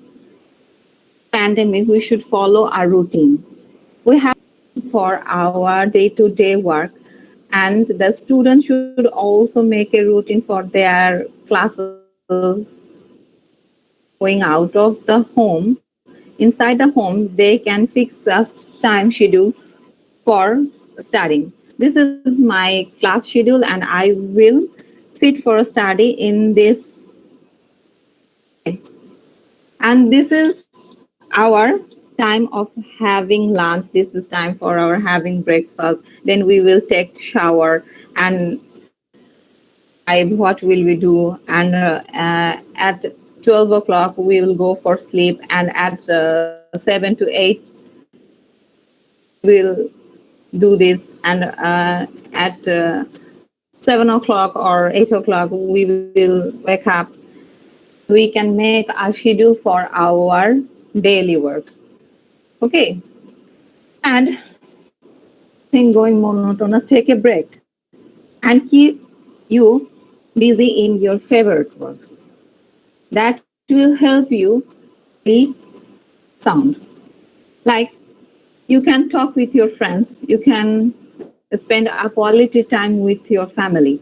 Every day fix a time for your family for spending a quality time. At that moment, you shouldn't or laptop or playing in your mobile or other devices. Leave the devices, make a schedule for your family. At that time, you will only spend your time with your family. This is called the quality time. Also, you can make a game plan. You can play with your siblings, your parents. You can plan to have some fun with them. Help to make you a sound help. Okay. And talk about your feelings to others who are very close to you. Eating well is also very much essential to have a sound health. And the more things, improving your mental health, you have to practice some things daily. I can give you some ideas. How can you improve your self-esteem and self-confidence? Okay. Up and before going to bed regularly try to say 10 times I like myself. What we will say I like before going myself. to bed? Yes, loudly every day. Try to practice this, and after practicing you will see the tremendous change inside you. Every day before going to sleep and after waking up, say 10 times, at least 10 times, I like myself or I love myself. And you never know, only one sentence can help you to increase your self esteem, self confidence. So, is it okay for us daily? Yes, ma'am. 10 times before going to sleep and 10 times after waking up. Okay.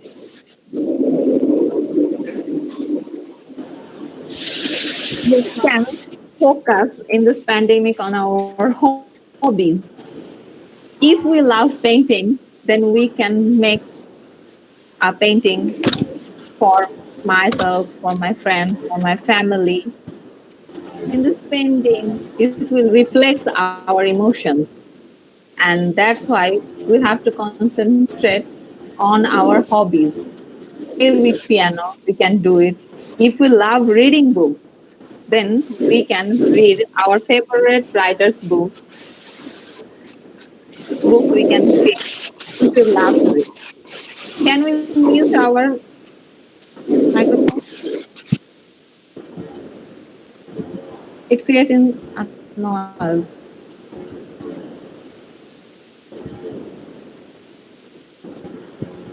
If we love to cook, then we can make new dishes and we can serve it to our family and friends. Hopefully, they won't be seeing you cooking new dishes. You can try some new thing after seeing the YouTube videos. I have tried it to cook, and in this pandemic, I learned how to cook. And we can learn some new things in this pandemic. This is the opportunity for us. And if we will be very busy on focusing our hobbies, our mental health condition will be much more better than previous.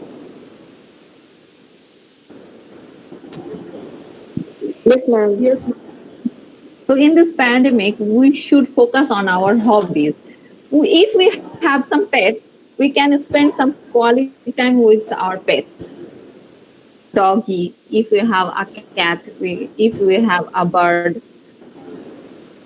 we have, we should take care of them. and we can spend some times with them. We can have some fun with them. Am I right?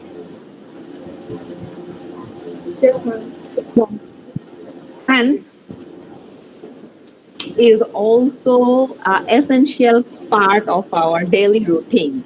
There are three types of relaxation. One is breathing relaxation, the second one is the imaginary relaxation, and the third one is progressive muscular relaxation through the wave, or you can search it on the YouTube. In the YouTube, you can have lots of relaxing music. Mute our microphones.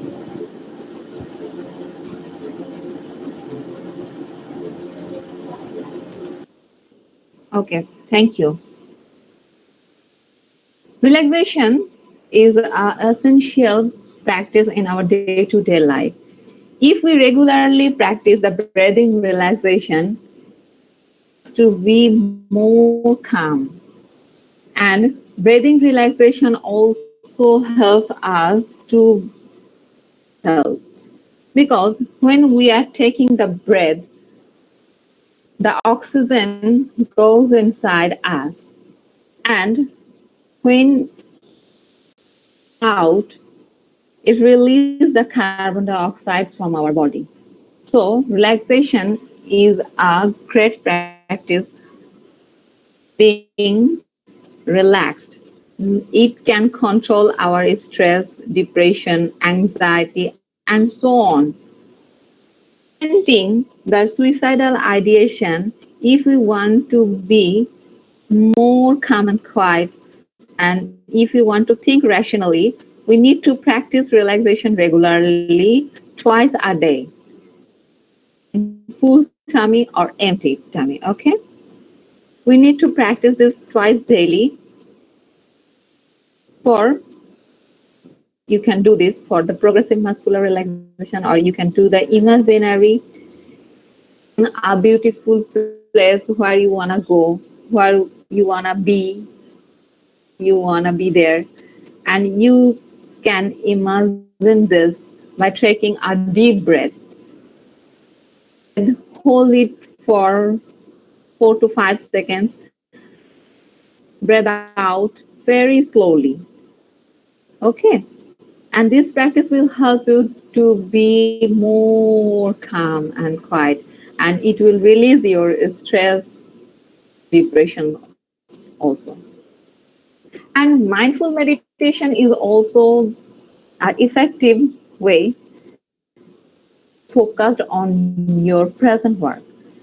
Mindfulness shows two things, one at a time, and be at present. Meditation practice will help you to be more focused on your present. We always think about our past and always worried about our that that doesn't make any sense because we can't change our past, don't do the future work at now. So what can we do? We can focus on our present, and that's why practice the mindful meditation regularly. And practicing this thrice or 4 times in a day will help us to be more focused on our work. Then we can rationally think about this. Is it audible? Ma'am. Yes, ma'am. Clearly audible. Yes, it's audible. Okay, thank you. Yes, ma'am. Okay. And exercise is also a very effective way to be mentally sound. Doesn't help to have a good health, it's also help to be happy also. Exercise also strengthen our mind and our capability of rational thinking. Okay. Practice regularly some freehand exercise. Now we are staying at home, so some play. We can have some freehand exercise. Here you can see some of this.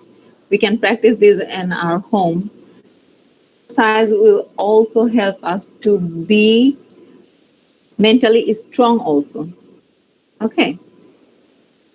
And balanced diet is also an essential part of a life. Already I have mentioned it to you that balanced diet also have a great impact on our mental health.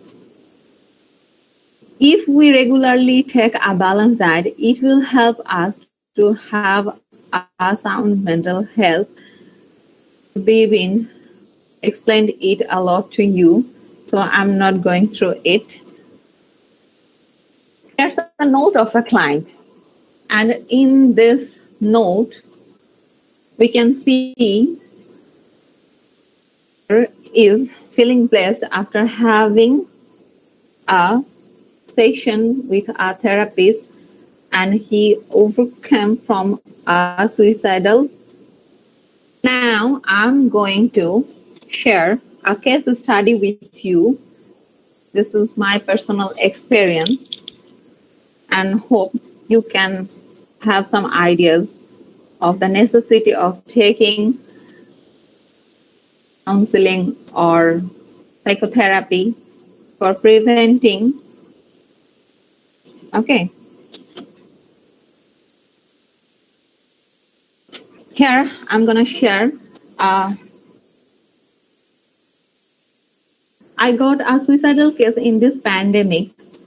The client attempted for suicide just before 15 days of the session. The situation was her father's death, and the responsibility of father's business and family came to her as she was the elder siblings of the family. Relationship with her family didn't go very well, and she had a relationship with a boy didn't accept. Moreover, her incapacity of taking workload or pressure from her subordinates made her depressed and mentally unstable. Is the or a stress, and she had started self-harming. After that, she attempted for suicide more than once. When she started taking session from me, she was a devastated young lady. Started taking the session and session, I took a written note of a promise that during my session she won't gonna harm herself. Truly committed to me, and it creates a huge impact on the session. Counseling, and through which I'll help her to learn thought identification, thought challenge, and pros and cons. Session to remove suicidal thinking from her, and in total 5 sessions to recover the other problem.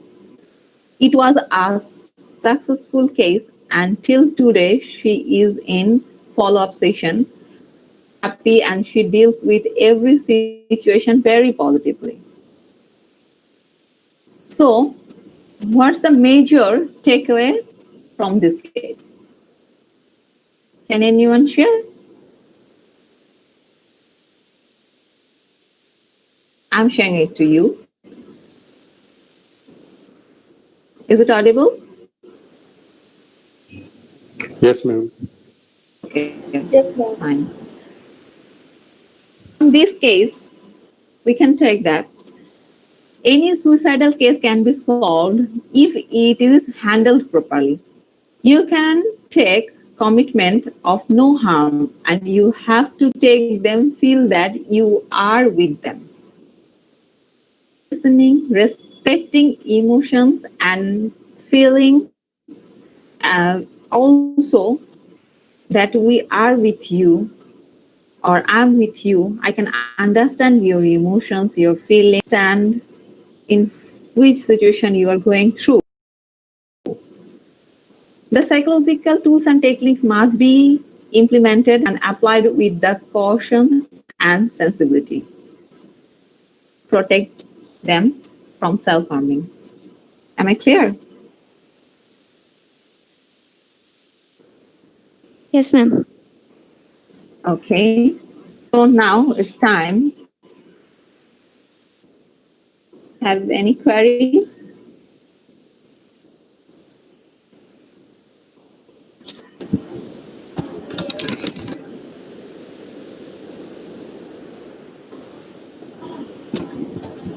Ma'am, we have a Q&A session for all the doubts and questions. Okay. So this is all about my presentation. Thanks to all for keeping patience and throughout the speed. Thing is we must grow the awareness, and mental health is as important as our physical health, and we must take care of it. As a student, I always appreciate and request to spread the mental health awareness and enable the potential people by teaching them basic psychological tools so that they can implement this skill to others. Just for the other background people that don't ignore the mental health issues. Talk and consult with your friends, and if you please talk to your psychologist. For moving forward, we must be psychologically enabled and confident. Okay. Thank you, ma'am. Thank you very much, ma'am. That was indeed a thoughtful presentation. And we got to know that it's high time we consider mental health as important as our physical health. Yeah. So next Yes, we are having a question and answer session. Before moving on to that, I would like to thank everyone for being patient with us when we had a network issue with the weather due to the weather. And I would also like to inform you that the link for filling the feedback form will be given in the chat box of both Google Meet and YouTube link after the Q&A session. And you will be having 1 hour after the vote of thanks to fill the feedback form. And also remember that in order for you to receive the e-certificate, you have to fill the feedback form. Okay. Now let's move on to the Q&A session. First, we'll be giving the questions for Bibin sir. Sir, you can see the questions in the chat box. What is psychopathology really means, and what are the psychopathology, what is the activities or domains and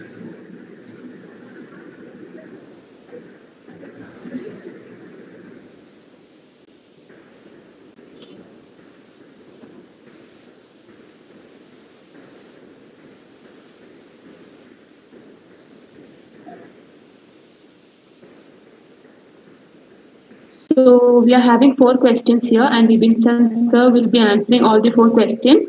And all other participants, kindly mute your audio and video, please. oh, is it audible? Yes, sir. Audible. Okay, so could you explain the special children can be added? Could you explain how the special children can be identified for us?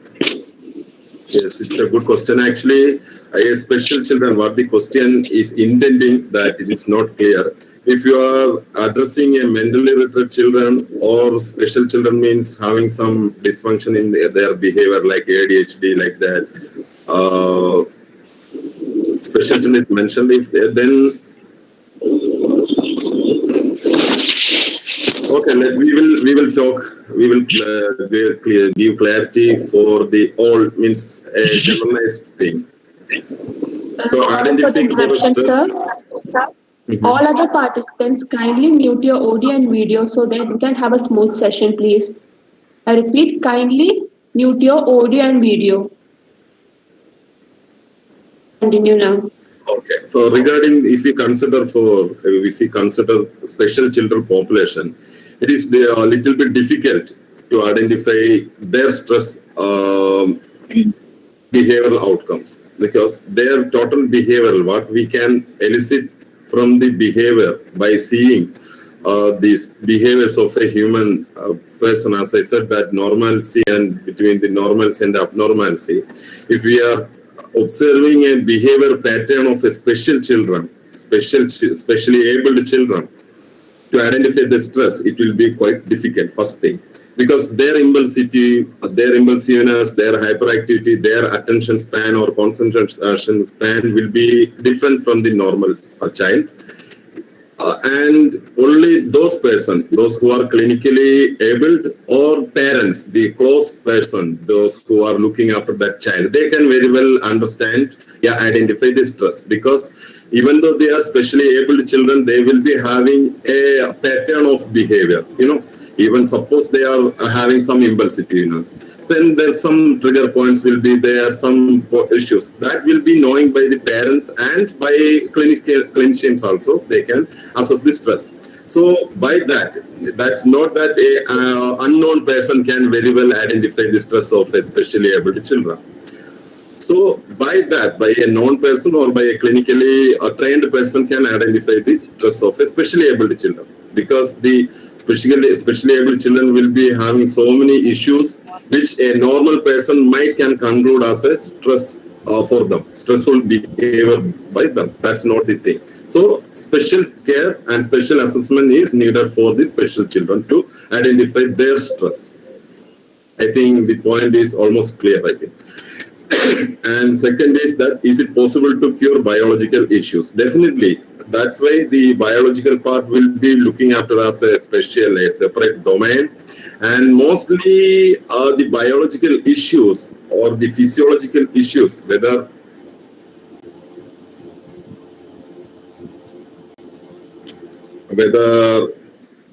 it's a biology, means whether it's having a background with the neurotransmission abnormalities, everything, it will be mainly looking after by the physicians. That will be either by neurologist or neuropsychiatrist or psychiatrist, like that. If we are saying the background of a behavioral issue, that's the biological background of a behavioral issue. So it will be dealing by physicians by administrating several medicines, that is the pharmacotherapy itself. And definitely biological issues can be addressed, definitely.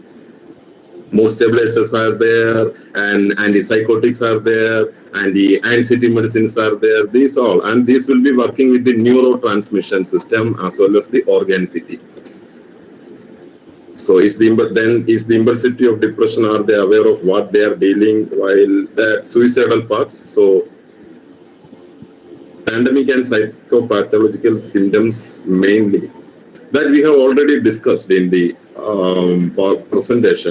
Pandemic and psychopathological symptoms. Psychopathological symptoms will be dealing from three angles. If we are following a biopsychosocial model, then we will be dealing these issues through three domains or angles. As I said, that so many models are there to address the psychopathology behind some issues or some illness. There are so many models like psychodynamic model, diagnosis stress model, and this is among this model, BPS is among one of them, BPS. So and several activities to enhance their attention span, like that.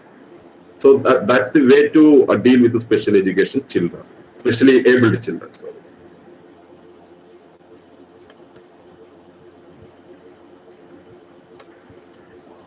How can we diagnose the stress level of an introvert?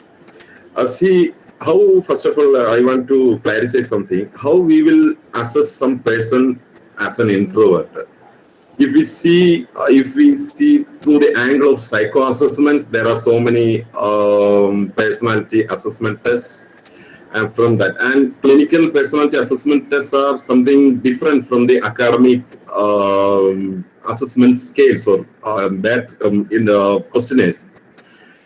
Definitely, we can assess from that whether, like MMBs, there so many things are there to assess the disorders. So we can't casually conclude someone by seeing his behavior or something like that he's an introverted. Definitely, using psychodiagnostic test, and especially particular for the personality. And from a long pre-morbid history, that pre-morbid personality history is part is there in the psychological intervention. We can use that and his behavioral pattern and the social interaction. We can find out that. So what is this pre-morbid personality actually? If someone is showing some deviant behavior, at that time of point, the onset of the symptoms, we call like that, onset of the symptoms, what was his behavior before that? That is the pre-morbid. From that, we can assess, okay, his personality was like that, and due to this symptom, now his personality is like this.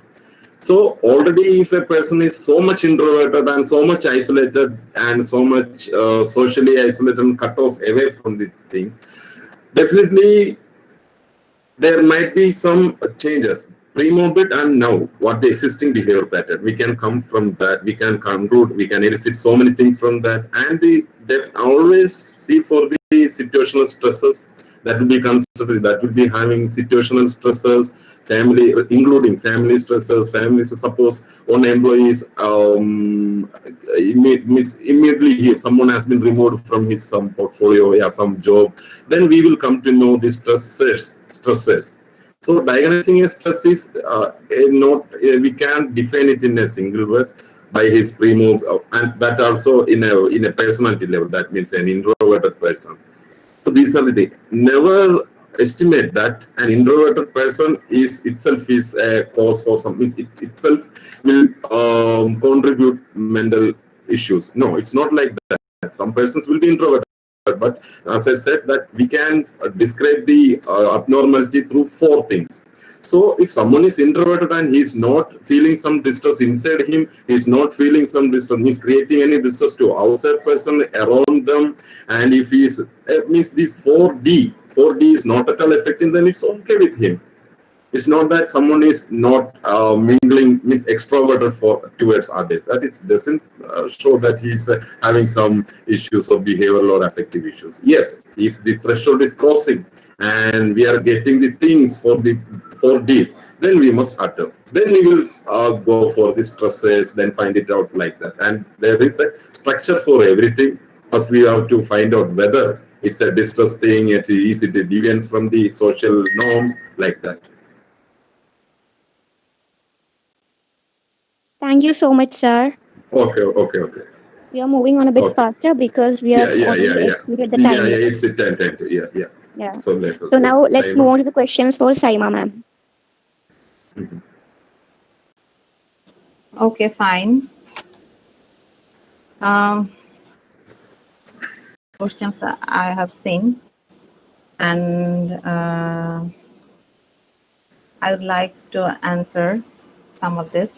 And firstly, I want to mention the person here. I can see the name, sorry. She is from Kolkata.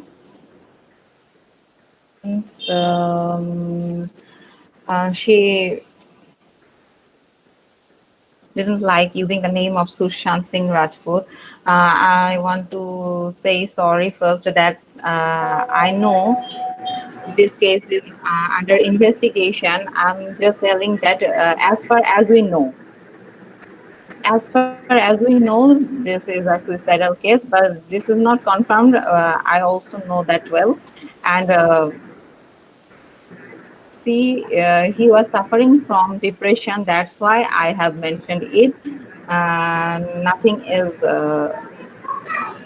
take it otherwise. Okay. And someone asked me that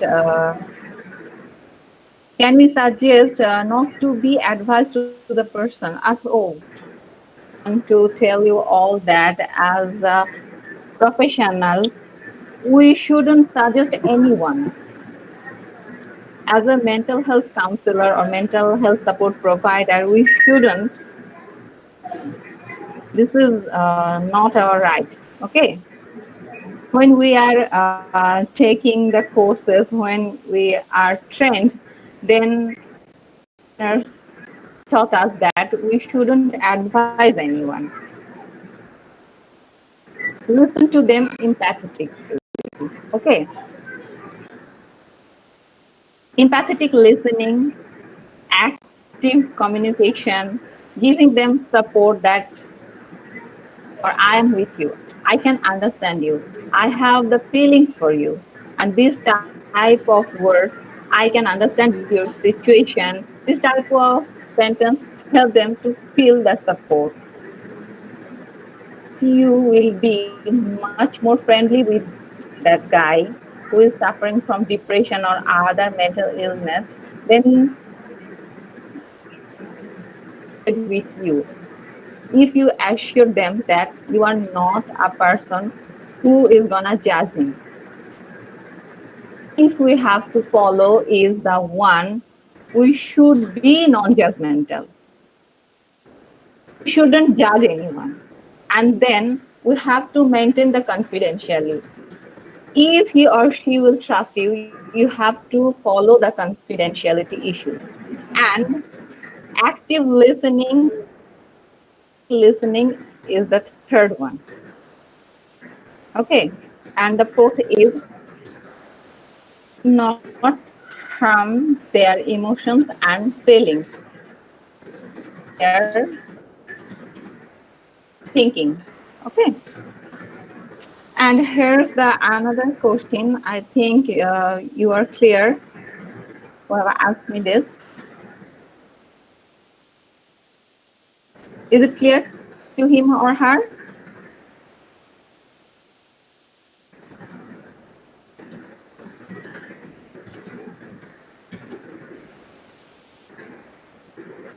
Vanilla asked me, my friend committed suicide on Saturday early morning, but we don't know the reason why he did.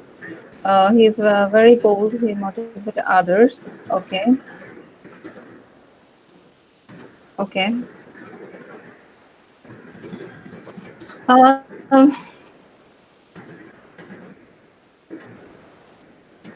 she asked me about no signs and symptoms of having suicide or depressed. Okay. Already I told you someone pretend to be happy, but they always seek for help from someone. We don't know about this guy, but he or she might be asked help from others. He may be told to someone that he is suffering from some mental pressure or problem. He wants to die. He don't like his life. He's much more depressed environment he's belong to, and such kind of things maybe happened around to them. So we should be take care of. We don't know, but someone must be know that, and we have to the signs and symptoms. There must be some signs and symptoms. It won't be possible.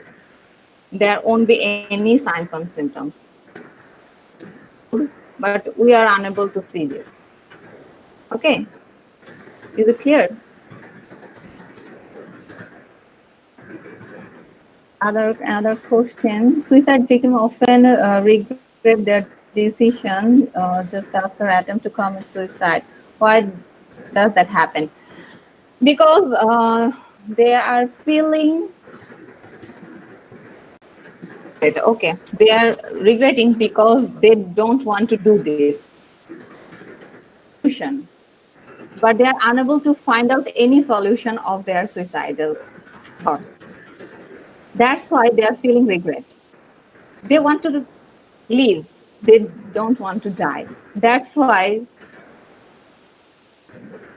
they have a feeling of guilt.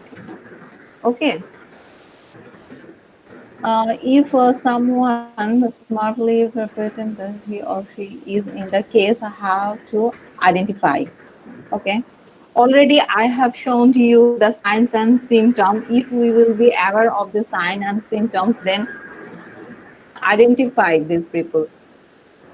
Because there must be a depressive phase or some stressed signs and symptoms. Stressors must be present there. Be aware of these signs and symptoms. We can decrease suicidal attempts by taking lots of measures, like we can follow the problem solving techniques. There are a technique called the 3A technique. 3A means one A for alter and A for acceptance. First, if we don't gonna control anything, we should avoid it to accept it. In this pandemic situation, the situation is out of our control. We can't control this situation. Then firstly, we have to accept it. Situation, we have to stay at our home. We have to follow the safety measures. We should stay neat and clean, wash our hand regularly, make our close contacts with others. And after accepting this, we can follow these measures. We have to accept it. Second of all, we have to avoid, and if we have to go out, we have to follow some safety measures. This is the second A. We have always the another solution or another way to solve. Don't go out of home. We can call the home delivery service who have the suicidal thought. If we can teach them how to control their emotions, how to solve their problem, go through the process. And if we are able to teach them the technique, and if we apply the psychotherapy technique properly, then it will be easy to handle the case. How can we decrease the suicidal attempt? I have told that taking care of ourselves is the first step we have to take to prevent the suicide prevention. If we regularly able to say, I like myself, if you will start loving yourself, then you won't gonna harm yourself. You have to be more concerned about your self-care. Okay. And the another question is, thought and bad memories generally comes in our mind when we are going to sleep. Yes, that's why I'm telling you, before going to sleep, at least 10 times say, I like myself. And there is a, missed it, this is called the three blessings. Going to sleep, please write down three good things happening after finishing all work. Before going to bed, take a diary and write there the three good things or three blessings with you. If you think there is nothing to write down, you can only write down, I take a meal. People who are unable to take a meal daily. Okay, so this is also a blessing from God.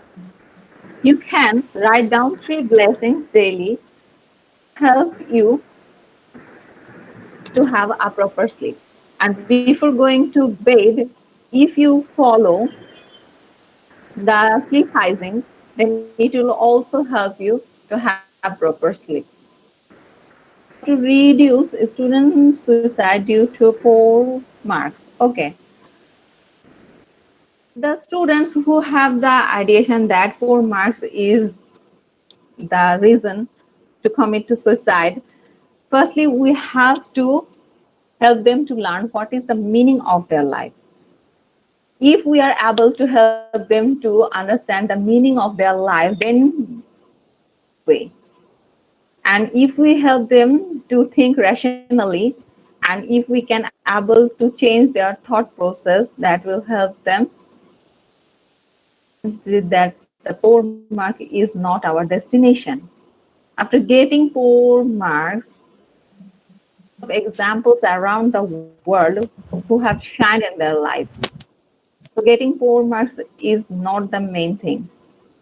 We can control our expectations, of course. And yeah, they didn't make their expectation because they are not willing to do this. They have some issues. So firstly, we have to find out these issues. I will focus on this, and if professional, then we can help them to find out the meaning of. Okay. If a person injure himself continuously for fulfilling demand, control this behavior. Okay. If anyone is harm themselves or himself or herself, it's our concern to take them to the psychiatrist and a psychologist for mental health service, because is out of control, because we cannot handle this case. There should be a professional help is needed. Okay. Two rules for personality. We have to rules out for any personality issues like BPD. Okay, yeah, it's true. Bipolar personality disorder is also the reason of committing to suicide. Why people overthink in this situation? Okay. Already I have told you the love to take the negative essence, positive essence. We are always staying in the negative things, negative news in the medias. So we are overthinking in this situation. If we think it positively, if we started think positively, some courses on positive psychology already I had it. If we know how to think positively, then it will be very helpful for us to stop our overthinking. Okay. Personality issue, I mean, to like psychotherapy to be administered. Yes, it is. Sleep issues during the lockdown period. We can follow the sleep hygiene. You can search it on web, and you can see the sleep hygiene. Okay. Or else behavior modification using operant conditioning is the solution. Yeah, this is also a solution. We have to understand the sleep pattern habit before the pandemic. Yeah, we can face. Only I can say after the evening, we should stop taking any tea or coffees if we have some sleeping problem. And before going to sleep, we should take 1 hour on a hand for preparing ourselves for a sleep. And we shouldn't take any chocolate, coffee, or cocaine types things after the evening, and we should regularly at least 30 minutes we should take for our exercise, and that will also help us for a proper sleep. Okay. Thank you, ma'am. And Thank you also so much. okay, thank you. So we are winding up in the Q&A session. For the kind attention of all the participants, we have posted a feedback form on both YouTube and Google Meet chat box. Kindly fill the feedback form within an hour so that we can provide e-certificates to you. The participants, please fill your feedback form within an hour so that we can provide e-certificates to you. Thank you. Okay, so that was the end of our session. I hope everyone found both the presentation informative and worthwhile. Now, I invite Adam Mohammed for the vote of thanks.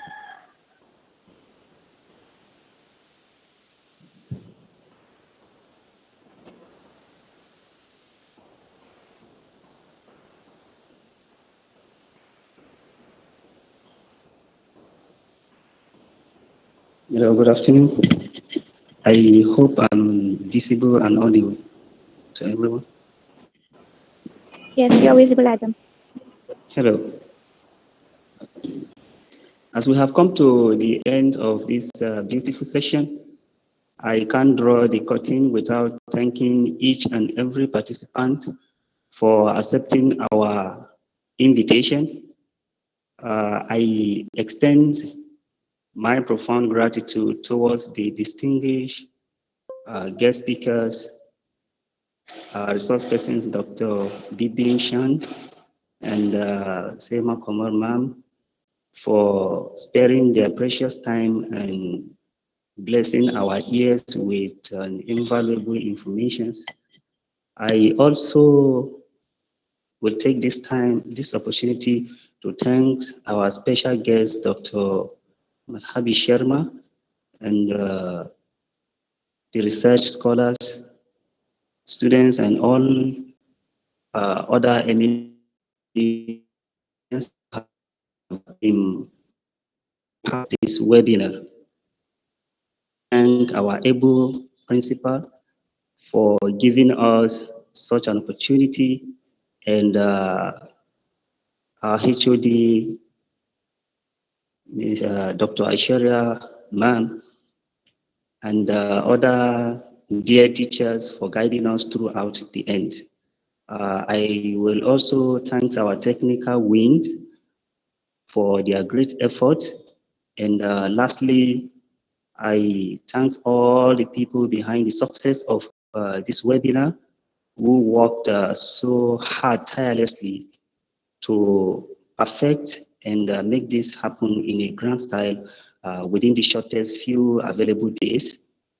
Once again, I thank you all. Stay blessed and enjoy the rest of your day. That was the end. This is the end of our webinar. Thank you, everyone.